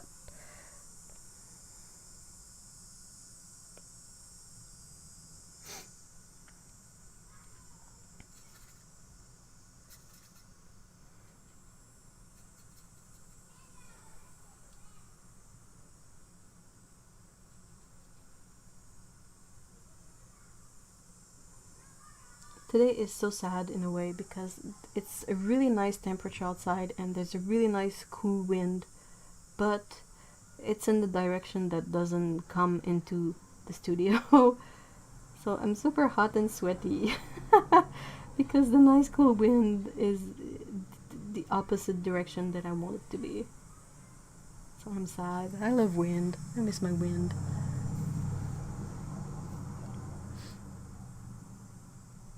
Anybody else have the legging tights issue that the front part is above your belly button but in the back your butt crack is barely covered? Yeah, that's kind of weird.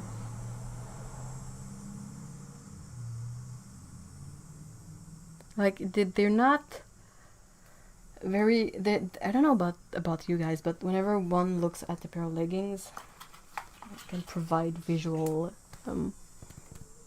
explanations. Yeah, let's grab whatever pens I have around. This is a pen. Like if you look at a pair of leggings flat, like not on a person, they're technically just a flat like this. Like there is no volume construction in them much. They often just have like a seam in the front, which is not super comfy, but yeah, what do you want?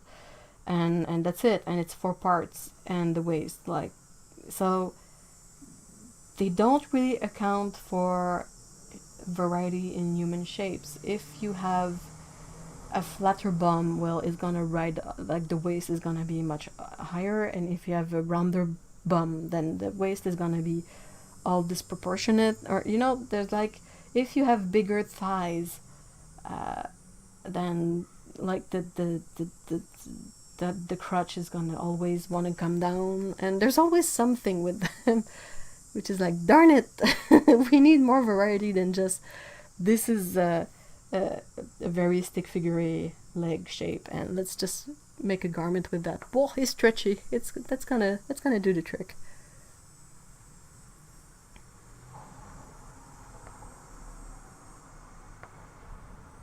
Some tights hide the bootylicious. Yeah, you have to go to specific stores that maybe are a bit more conscious of that fact. But your average white person legging store is not gonna have leggings to make up for bigger butts.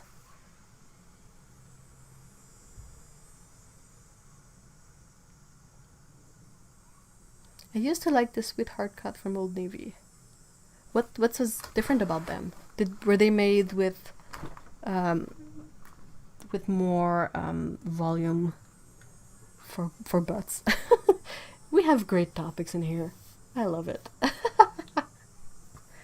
They're just not made for any kind of shape, leggings. They really assume that the stretchiness of the material is gonna compensate for whatever body shape you have, which is not how it goes, That's not the thing.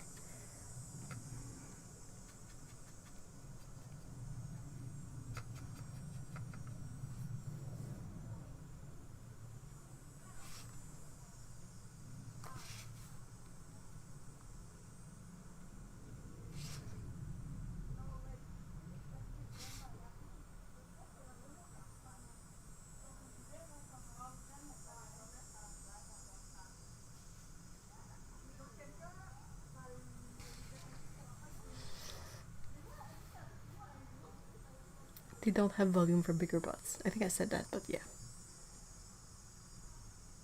Does any clothing item for women actually fits? Pockets are too small. If there are any pockets, pants don't fit. Tights aren't made for butts. Bras itch. Maybe like underwear, panties. Maybe. When I went to Brazil, jeans were magic. Oh, okay, so the Sweetheart cut, they were made for curvy shapes, not fat, because they come in size 0 to 24, but curvy. So, okay, so like with the, possibly the waist size being what it is, but then accommodating wider hips. Which, should be a given. But on the other hand, shirts were a disaster. How so?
this Neuron kitty is my favorite. This one. It's the stealth kitty. Stealth. I used to ride horses in summer, and jeans were my friend. Let me tell you. Yeah, if you go on a saddle, you need this. It's not for nothing that I think horse riding pants have extra like protection for the inner thighs. Mallory says, well, it used to be that clothes would be made to fit the person. Either you sewed them yourself or you went to a fitting. That's a very good point. That way of buying making clothes doesn't exist anymore, but it wasn't that long ago. My mom used to make a lot of her own clothes. Even when I was a kid, she was still doing it. Patricia! Hey, hi! And, oh no, bye Melissa! Thank you for being here. I hope you have a great weekend. Correction, tailors still exist, but people don't spend the time or money on them unless they're wealthy. Yeah. And most people don't really know how to sew for themselves, you know. I generally get unmentioned noodles from Ann Summers. Some clothes also just aren't high enough quality to bring to tailors. Yeah, that's true.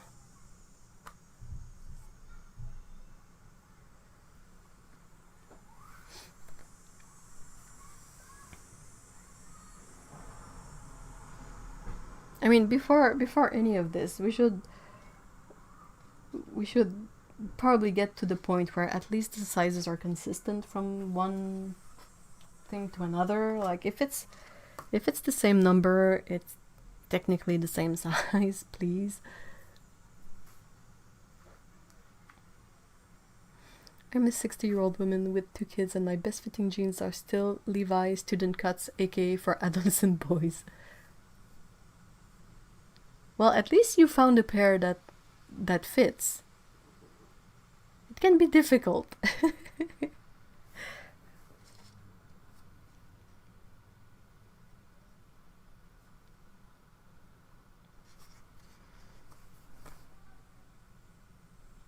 Guess I'm gonna have a lot of blue wearing kitties this month. I'm feeling blue. I guess being an artist is the only way you can say I'm feeling blue and mean it quite literally. I'm feeling like I want to paint with the color blue. Yeah, my husband is 36-25 in jeans, and I'm always hemming his pants. But I never did that for myself. Sometimes I'll make a dress into a skirt, had pockets, but that's it. Oh, that's already that. Yeah, I was a size 10-12 at Old Navy and couldn't fit the size 16 at American. Yeah, they should really be standardized. I mean, it's not only is it absurd, like you try, how are you supposed to know what to bring to the friggin' changing room? Like you have to go there with like 5 different sizes because you got no clue which one is gonna fit, and it's a whole mess. But also, I mean, can you imagine I know that I think some of it stems from wanting to make women purchase more, because when they shop at a certain place, they fit into a technically smaller size because they lowered the number, but it's not actually smaller, you know. It's just that they lied so that you would feel good and buy their jeans instead of someone else's. But I mean, it's just nonsense. And sometimes even among, like, within the same brand, the jeans won't be the same fit. Like you mentioned American Eagle. Long time ago, I had shorts from American Eagle. They were size 8, let's say. And at some point I went there and I was like, okay, I need a new pair of shorts, and I see a new like rack of shorts, and I'm like, oh.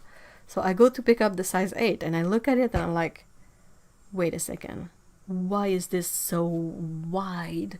So I compared that size 8 to another thing in a size 8 that I had with me, and there was like this, like when you lay them one on top of the other, there was like this much difference.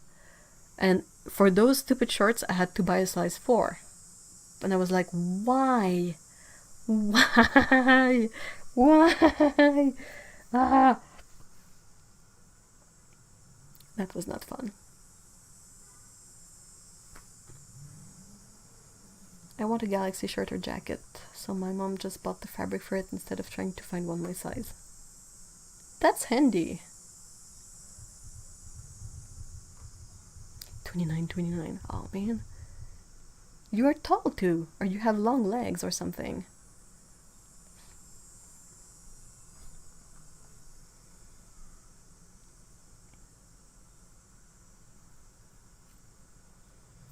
I'm a very shorty person.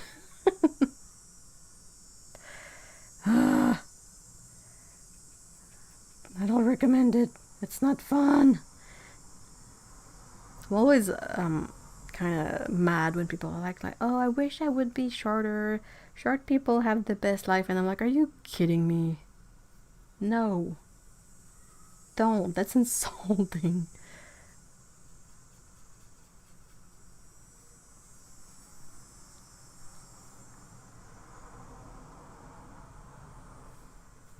I think the best height is like 5'6", 5'7". Everything else is a difficulty with something or other.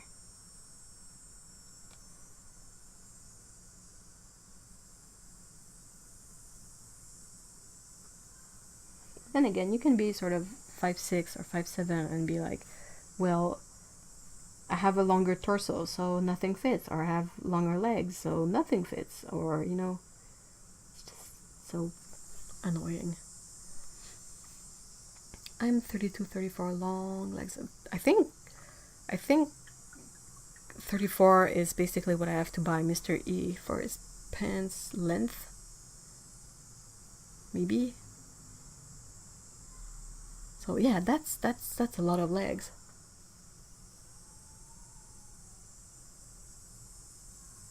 To quote RuPaul, you're serving legs. Mostly I like my pants just short of dragging. Ugh, dragging pants are gross. Ugh. I can't do it. American Eagle has the smallest sizes I find. I was thin and I was barely making it into 16s, which is their largest sizes. What? But I'm also tall though, which make proportions bigger. Yeah, and if you're tall, you kind of need more length in the leg too, so you sometimes have to go up a size just for the length of legs. I'm 5'6" and nothing fits. Darn it! So nothing fits and nothing fits and nothing fits. So I have a very long torso and some is leggy. I'm 5'3" and he's 6'3". Difference is all leg.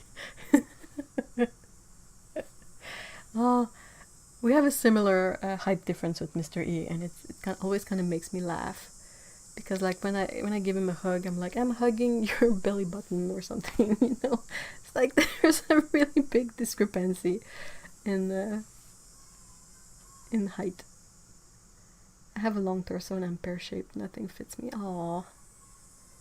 Short and long is a problem. My best friends are usually smaller, and I am 5'11". Oh, dude. But you can go up a size for length. Yeah, that's the thing. It might not match either way. Like, if I had to choose my struggle, I would really choose to be taller than shorter. But, yeah.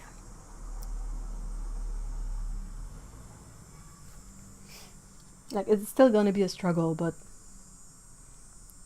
like, at least I would have chosen it. In a way.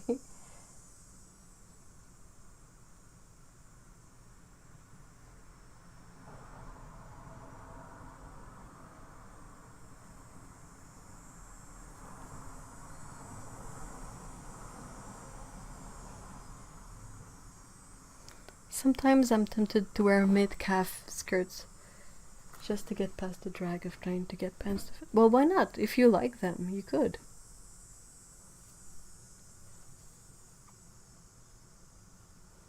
I like watching Conan O'Brien showing off his short torso on Evenly. But then you wash the article of clothing in question, and the article / reason for it not fitting changes entirely. Yep. Or, you know, with certain items of, let's say, cheaper manufacturing, you wash them and they look like something you picked up at the bin at Goodwill, you know. It wasn't even good enough to be on the shelves. They binned it at Goodwill. Look at me, I'm like a stork in a noise.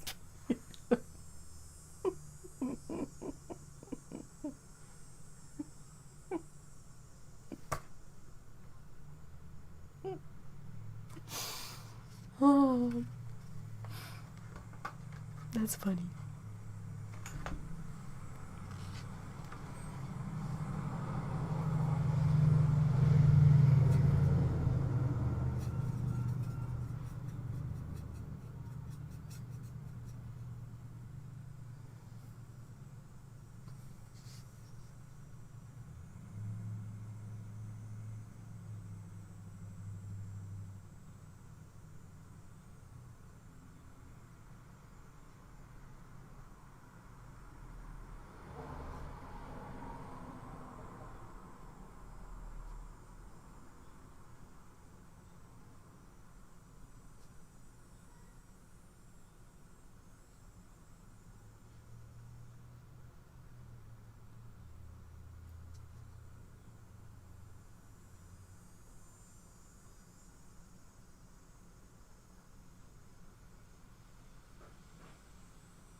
So many clothes are cut from the cloth incorrectly, sorry. If the grain of the fabric is wrong, nothing is going to fit or hang right. Yeah, it's gonna twist. I mean, the grain of fabric is the one reason why I hate sewing. It's such a pain in the butt to keep track of that and make it all work out. And I'm like, sometimes because of the grain of the fabric, you end up like having to place the pieces of it in weird places, and there's like a bunch of fabric that is lost, and you have to buy extra length of it because of that, and it costs even more, and blah.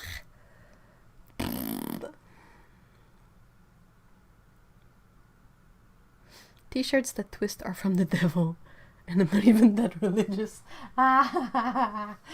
Yep.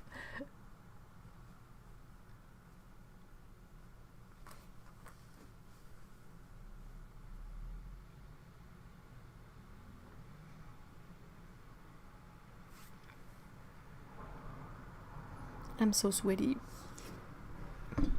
Summer, I hate you.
But we're getting to the best season of the year. Just hold out Dude, the end of September. It used to be that the like September was in the fall.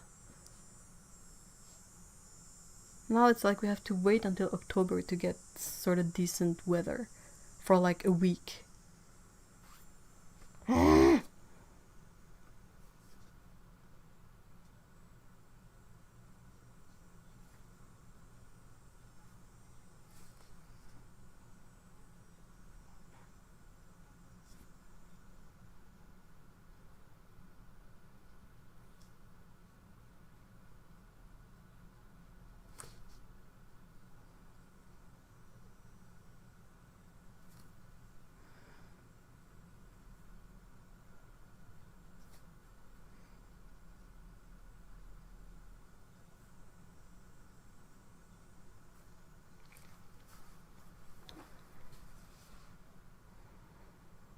I've been unable to find where you're selling your paints.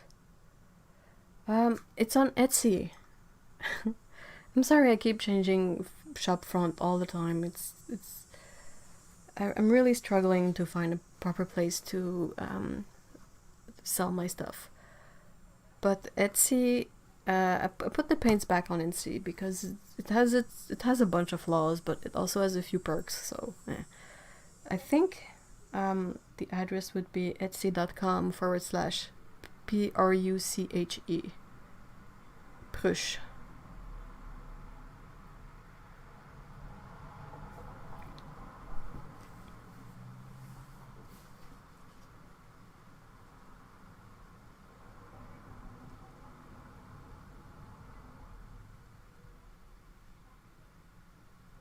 I found a t-shirt of a cat playing a trombone and I'm itching to buy it.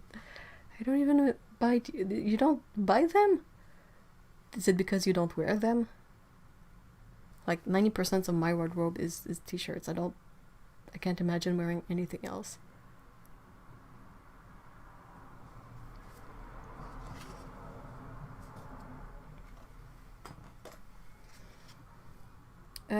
Pruche is a French word for a sort of evergreen tree.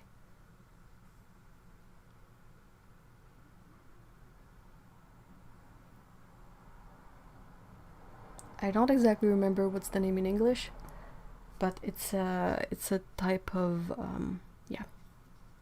type of tree.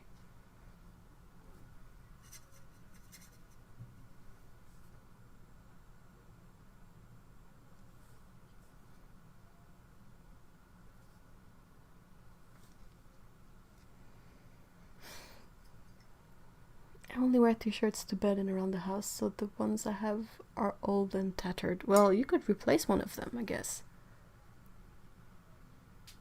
Oh, that's pretty. Like a pine. Yeah, like a fir pine Christmas tree. If that isn't pulling on it, oh, darn it. Let me check. Mouse.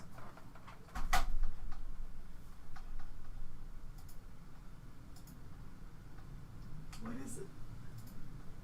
Oh, okay. They had to make it a lot more complex, I guess, so that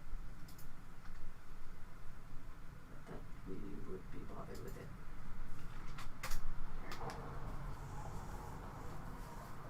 There's a bunch of extra stuff. Hey, thank you for being here, Diane. I hope you have a great weekend. Pruche is hemlock. Hemlock is a pretty cool word in English too, I gotta say.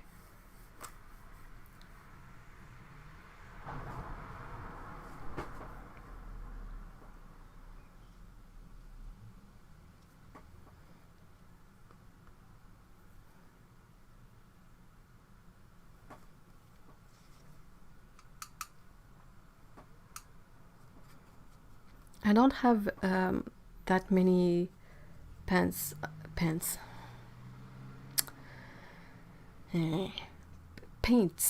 in stock at the moment. I'm working on preparing more, but it always takes a bunch of time because you have to pour it, let it dry, then pour again, let it dry, then pour again, let it dry, and you have to test it throughout and adjust if the test doesn't pan out like you wanted, and yeah.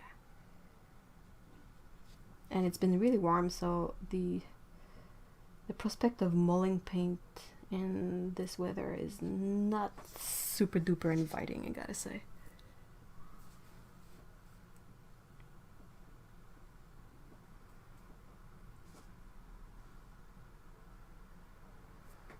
I don't want to be any sweatier. Why?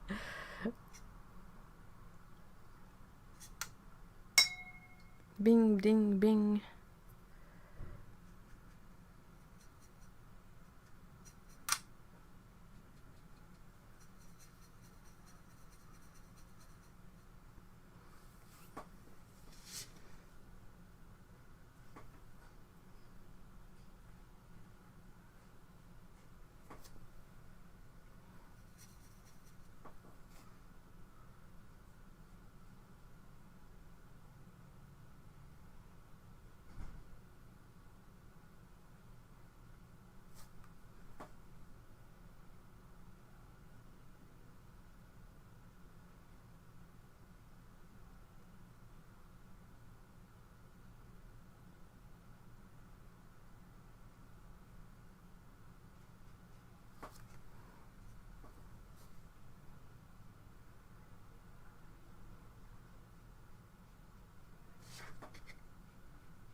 Fair enough. Thank you.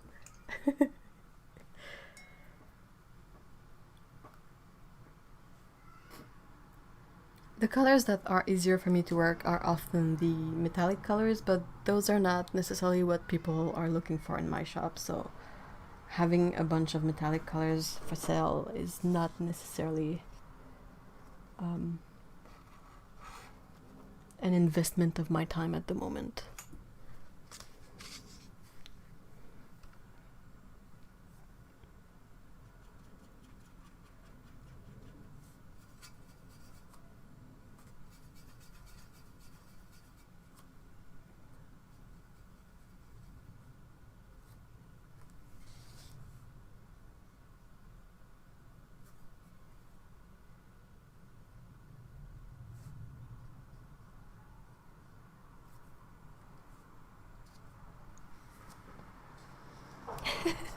I was lost in the shop. How did you manage to get lost? There is not enough stuff in there to get lost into.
Your copper color is the best metallic color I've ever tried. Oh, thank you so much.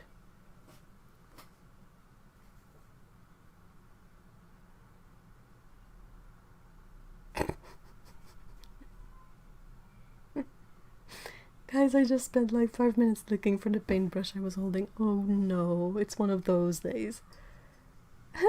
Hey, Barbara! Hello! When you look at every item, I need to check shipping costs for Germany.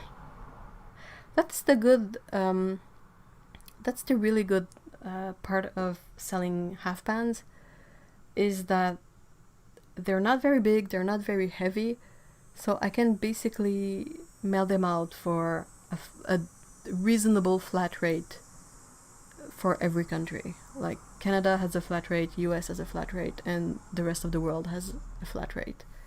And adding more pans doesn't make unless you buy like 14 pans, then that might be a bit more expensive, but I can sort of keep the shipping fees for now quite low. That this might change if the US keeps on going the way they're going lately, but yeah. When all your age is showing, now you're gonna look for glasses that are on your head. Yeah, that already happens. Or you also have the reverse phenomenon of not necessarily looking for glasses on your head, but not realizing that you're not wearing any glasses. Like, oh, my sight is blurry, I need to hike up my glasses. And then you realize you're not wearing any. How did I ever think having my PC and all my art stuff in the same 4x4 corner of my room was a good idea? What's happening? Your shipping prices are really... Yeah, well, thank you. I really try. I mean, it's basically what it costs to mail out, including packaging, including actually shipping it out. Because yeah, it's kind of disheartening to see something you are really interested in, and then you look at the shipping and it's like $27 to ship to Canada for something that is quite small and not fragile. So you're like, why is it so expensive?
Running out of space to dry things. There is no floor space. Everything has just ended up in a pile between my chair and the wall. Oh no. Shipping for 1 half pan is more than the paint. It is, but shipping for, let's say, 4 half pan is gonna be the same. Thing is I can't really, they don't really have that kind of a weight increment in shipping rates. Like, everything between 0 and 100 grams is gonna be the same price. So I don't have any other options. My last shipping from Jackson's cost just over $6 Canadian, and the package included a 5x8 Hahnemühle watercolor sketchbook, a brush, and a tube of Daniel Smith. That's awesome. It's a good thing it was just a 5x8 sketchbook, because anything bigger I think would have boosted up the price. I don't know why, but buying paper from Jackson's is what makes the shipping more expensive. Thank you for being here, Tsukabu. Take care. Yeah, that's what I mean, Annette. I'm sorry that the shipping for 1 pan is not super inviting, but there's literally not much I can do about that. If it's something flat, like if it's a painting or if it's a print, I usually ship it out regular mail, and that's much more affordable depending on the price. But the pans are kind of too thick to be anything but a parcel. They don't pass for regular mail. And yeah.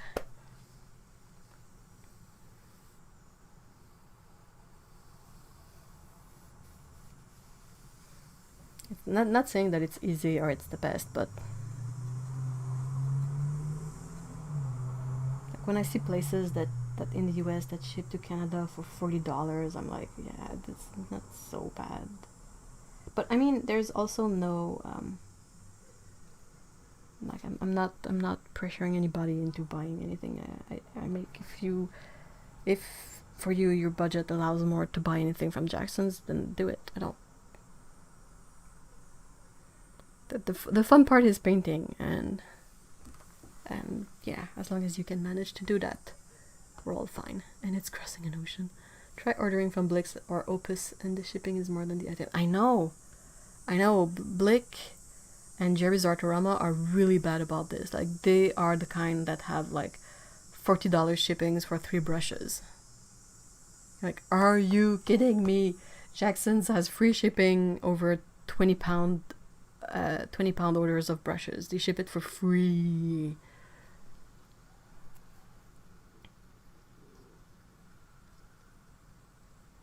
Looking back at it, so many of my swatches seem to be hugely affected by humidity. Do you mean after you've painted them? Like when you store them?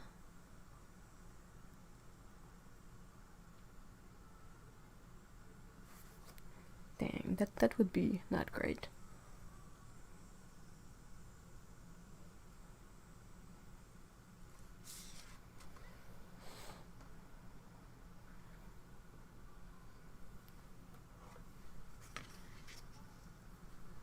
If anyone needs a mailing middleman in the US, I'm happy to help.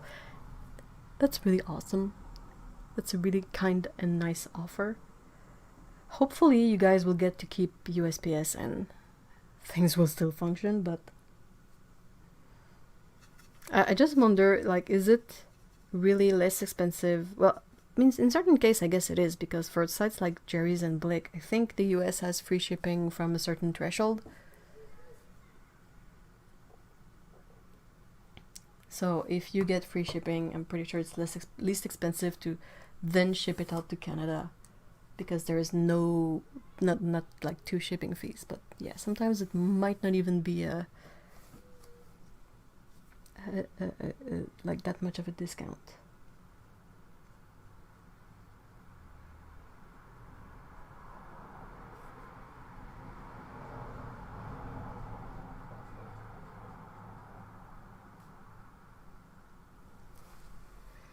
Guys, I just found a sweater I thought I had left on the bus under a box of soap. Do you think you might be in need for a bit of a sorting out? No, the paper was affected before I swatched, which is why the swatches recently all look wicked cruddy. Oh no.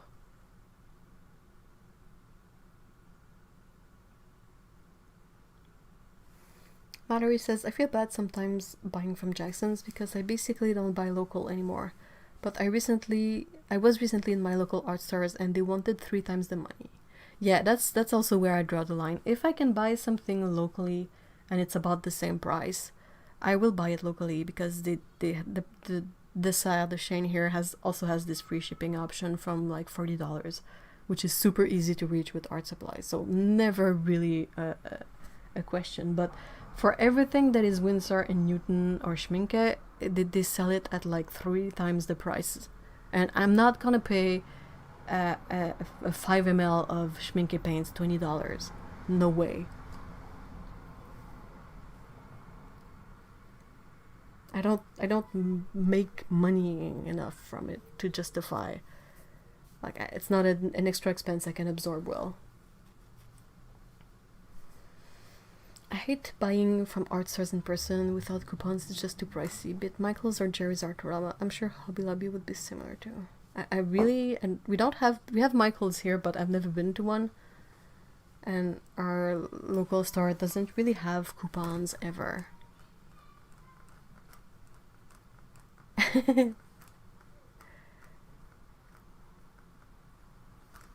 wasn't saying that Jackson's is cheaper than you.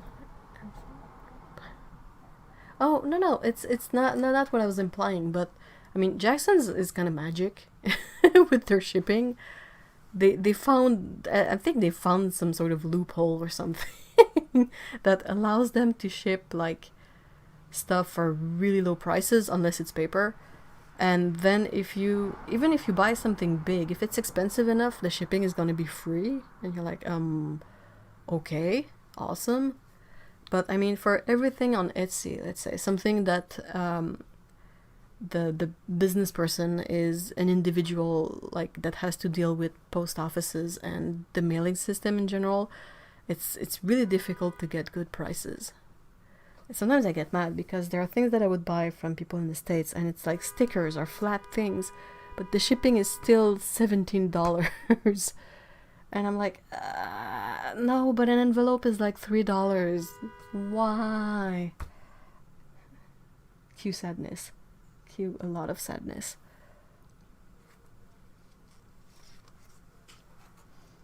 I need to keep in mind to possibly make more like small dot cards that possibly I could mail out that would have a bit of paint on them for people who want to have fun with the paint, but that I could ship out in an envelope. So it would stay like really affordable. Like really, really affordable. But I don't make really big paint batches, so sometimes I just don't have enough paint for dots. Your affiliate links are not in this description. Is that on purpose? Probably not. Even that car in your background is raging. It is, and now its alarm has gone off. Yay. I will add the links after, I guess. Like, I think YouTube has changed a bit the way it goes about streaming. And I didn't take the time to verify that everything was still good in the description, but maybe they sort of like messed up with my description too, which is why there wouldn't be any of the links down there. I want to mold more paints, but I've been really held back by the weather. So hopefully that's something that I can sort of get back to soon and make pans and also make like dot cards that would be for sale, like not very expensive, but also with much friendlier shipping, because I get it. I have been salivating over an art box that I found on YouTube put together. Oh yeah, dude, I saw it and I've been salivating over it too. But then again, I look at the supplies and I can sort of calm myself down and sort of, you know, chill out. And I think she might release supplies that are not within the box and they might be a bit more affordable. Maybe. But yeah, I have to talk myself down from it. I'm like, Ev, you can buy that eraser from this place, you can get that other thing from over there, the pencils you can find at the SA, and these are basically just acrylic inks. You already have some of those. You could use the ones you have instead of buying new.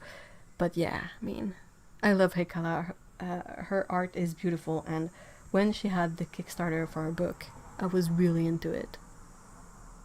So yeah, if every time I see the supply box comes out, I'm like, but then I see the price and I'm like, and her currency is like worth bananas. So I've been wanting to order a planner from Frannerd and I just can't justify the shipping. It's a planner.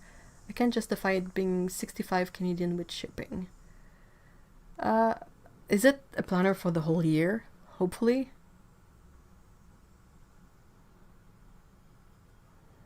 Well, she uses an ink instead of watercolor, which I'm curious about. I want those paint brushes though, and I can't find them anywhere. Are they the Holbein, the transparent Holbein brushes, or are they another type of brush?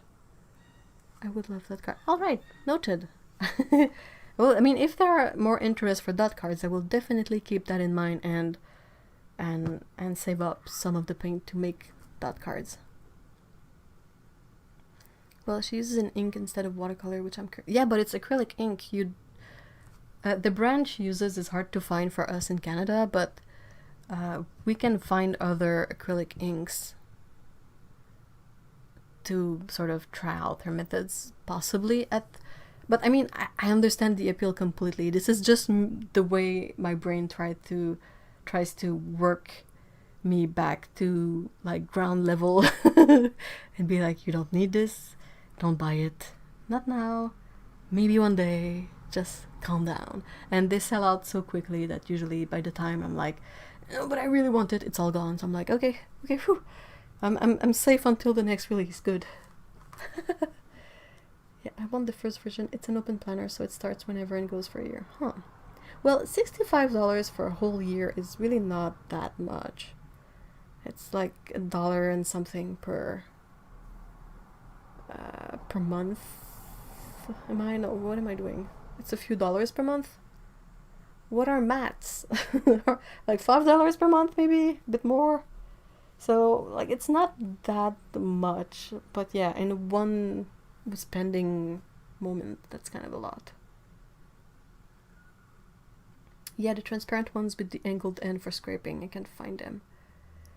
Well, they're from Holbein. They're difficult to find here, but there's one type of transparent brushes that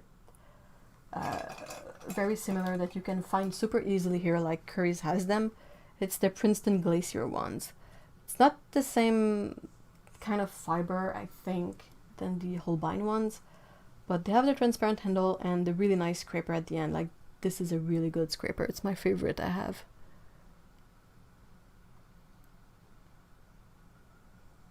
So yeah, and these you can get them at Curry's, which is kind of friendlier. But yeah, I completely get it. I mean, I I want that box too. I really have to talk myself back from it. I wish there was a 2-a-year art sub. Oh, that would be interesting. I'm not being helpful. I need more self-control, not less. Okay, well, okay. Let's go the other way around. Do you already have a planner? Because if you already have a planner, you definitely don't need a second one.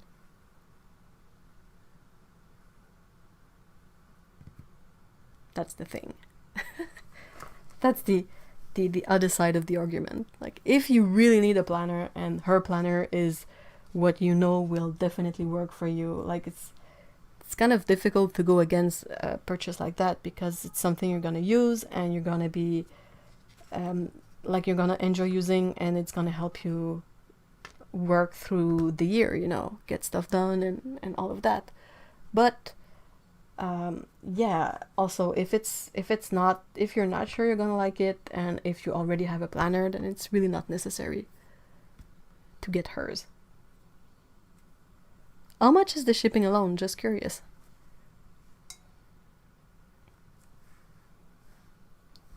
To be completely honest, Mallory, I think I got one of the Holbein synthetic brushes in with some other supplies at some point, but the tip of the one I got is not very good.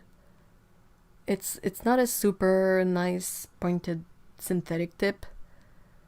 So I would maybe buy the brushes again if I could see them in person, just to be sure. So they look good, and they really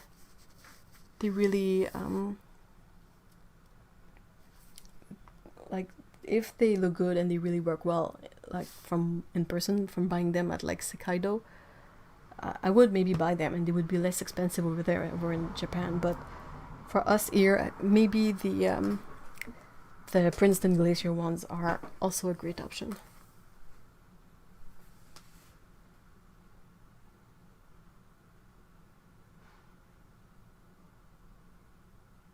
Yeah, definitely.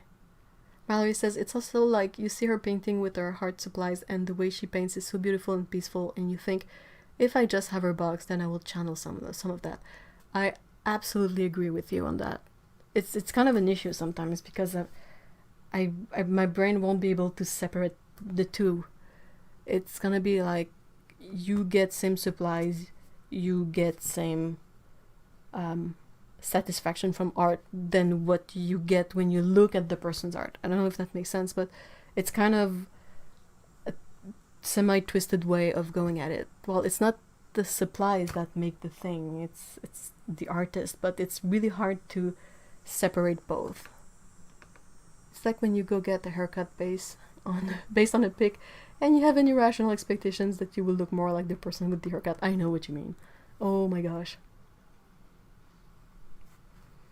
It's $20 USD shipping. For a planner. Why? Why? The shipping on stickers is the same. That's blasphemy though. That's what I was talking about earlier. I have to go, fam. I am not focusing at all. Yeah, good luck with the bunnies, Lise, and by all means, keep us posted on the Discord, and thank you so much for being here and moderating. Really appreciate it.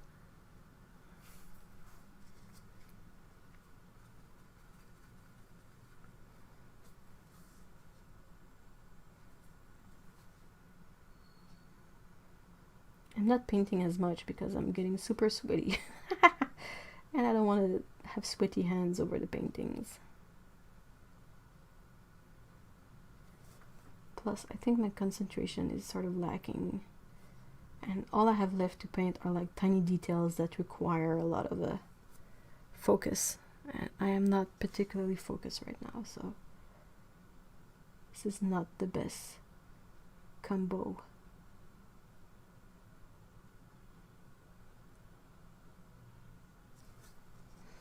Alright, let's just...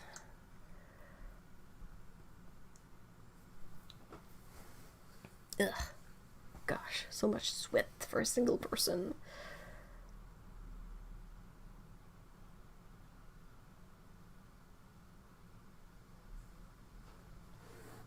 Yeah, printing stickers of someone else's art is not exactly support. Might be advertisement, maybe, but it's not exactly supportive.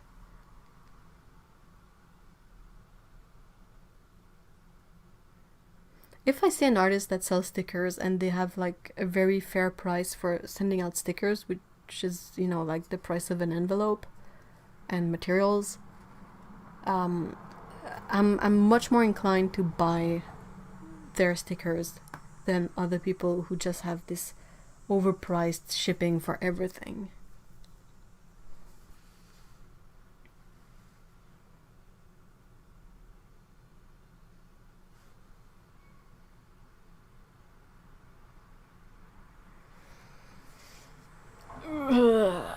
Oh, crack.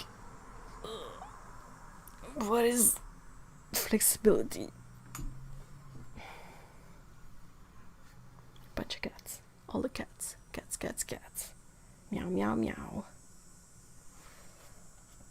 Oh, I forgot to explain the name of this live stream. Yeah, it's in French, August is Août, le mois d'août. So the month of August, and the middle of the month of August in French is the Mi-Août, and Mi-Août is also the way in French we say that a cat meows. So it always makes me laugh when we reach Mi-Août, because it's like the cat day in the year, because it's literally, it makes the sound of a cat. Okay.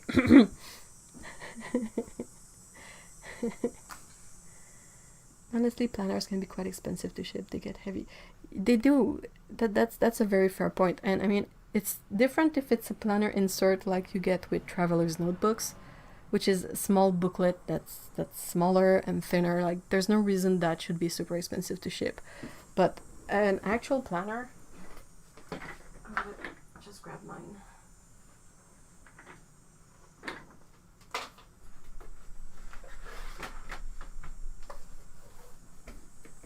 Like, this is my current planner. It's really, it looks really basic. It's by Appointed, and it's technically made in the US, I guess. Anyway, but it's kind of expensive a bit, but it's for a whole year. And if I end up using this for a whole year, I think it's kind of an investment more. But yeah, the thing is that there's so many planners out there, so finding the right one, how do you know where to look? And what if one you buy turns out to be not exactly great for you? So, how do you, like, do you buy another one that's expensive too? Like, if you're gonna use it, is it worth it? But then you already have one, so maybe you should use that one. Like, bleh. It's their time to shine. Yeah. Perfect time for a cat stream. Perfect day for a Caturday live stream, honestly. At the Mi-Août. Today is the cat's meow. Perfect for Caturday to fall. Exactly. Yeah, I don't think a ring-bound planner is any less expensive. It's more customizable, of course. But, yeah. I know an artist on YouTube from the UK who sells sketchbooks with their art on the cover, and those are like $27. Are they like the small 5x8 sketchbooks? Like there's a premium that you're gonna pay for anything that is custom. Like if someone makes custom sketchbooks with their art on top, then it's gonna be more expensive. Do you use your planners a lot? I try to use mine more. It's really difficult. Maybe your brother turns 19 tomorrow. Oh, he really is your baby brother. He's so young. Did he came by much later than the rest of the kids? Like in a kind of a surprise way.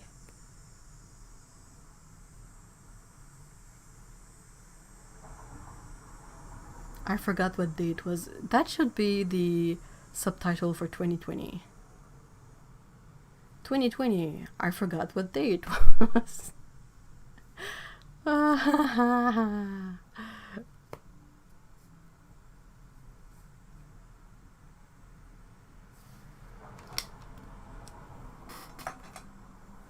Alright.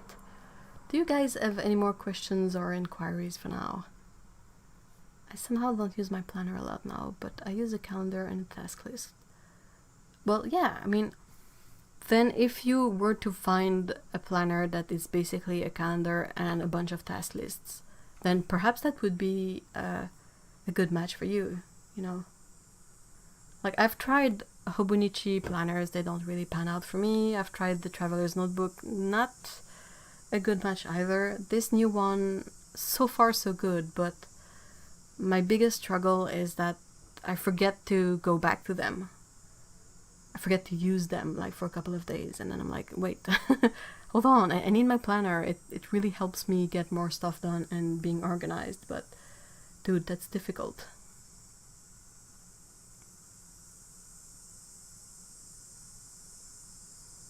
Yeah, planners were super useful back in school, but now I don't know why they're so difficult to use. I know, the oldest and youngest are 14.5 years apart. Whoa. My father really just wanted a boy. Aw, well, he kind of lucked out. Because, I mean, what if your brother had been another girl, you know?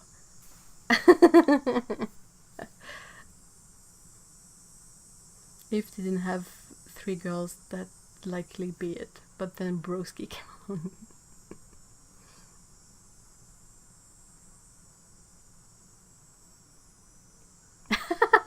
I start planners thinking I'm going to have plans to put in them. They end up unused in a drawer. Aww. Well, there's a couple of ways one can use a planner that does not necessarily includes planning for stuff, but it could be about like doodling something every day.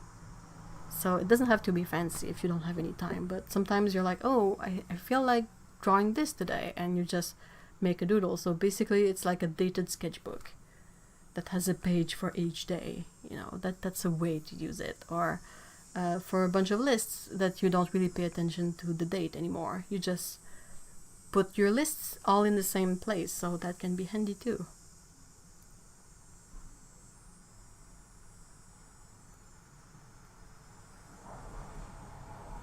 Yes, my sister and I were gender surprises.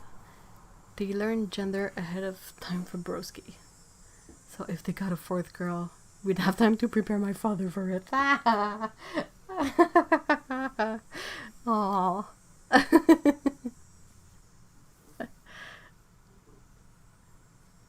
So it's basically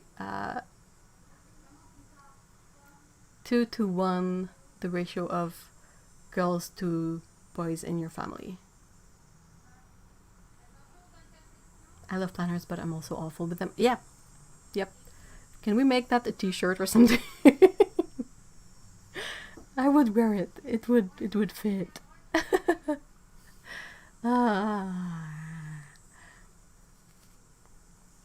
Alright. So as always, if you guys enjoyed the chat and the talk we have and the things we talk about,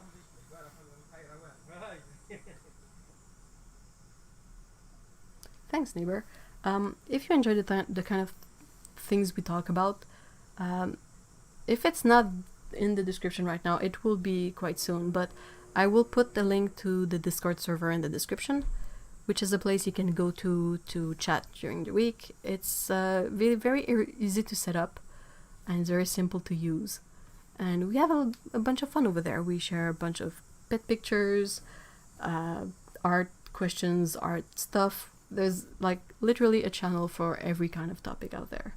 And it's a lot of fun.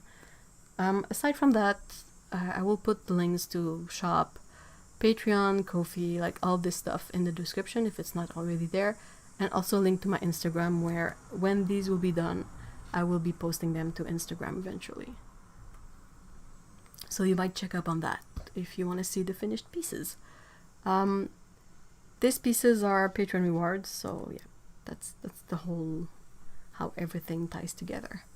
The Discord link is there. Okay, good. Yay.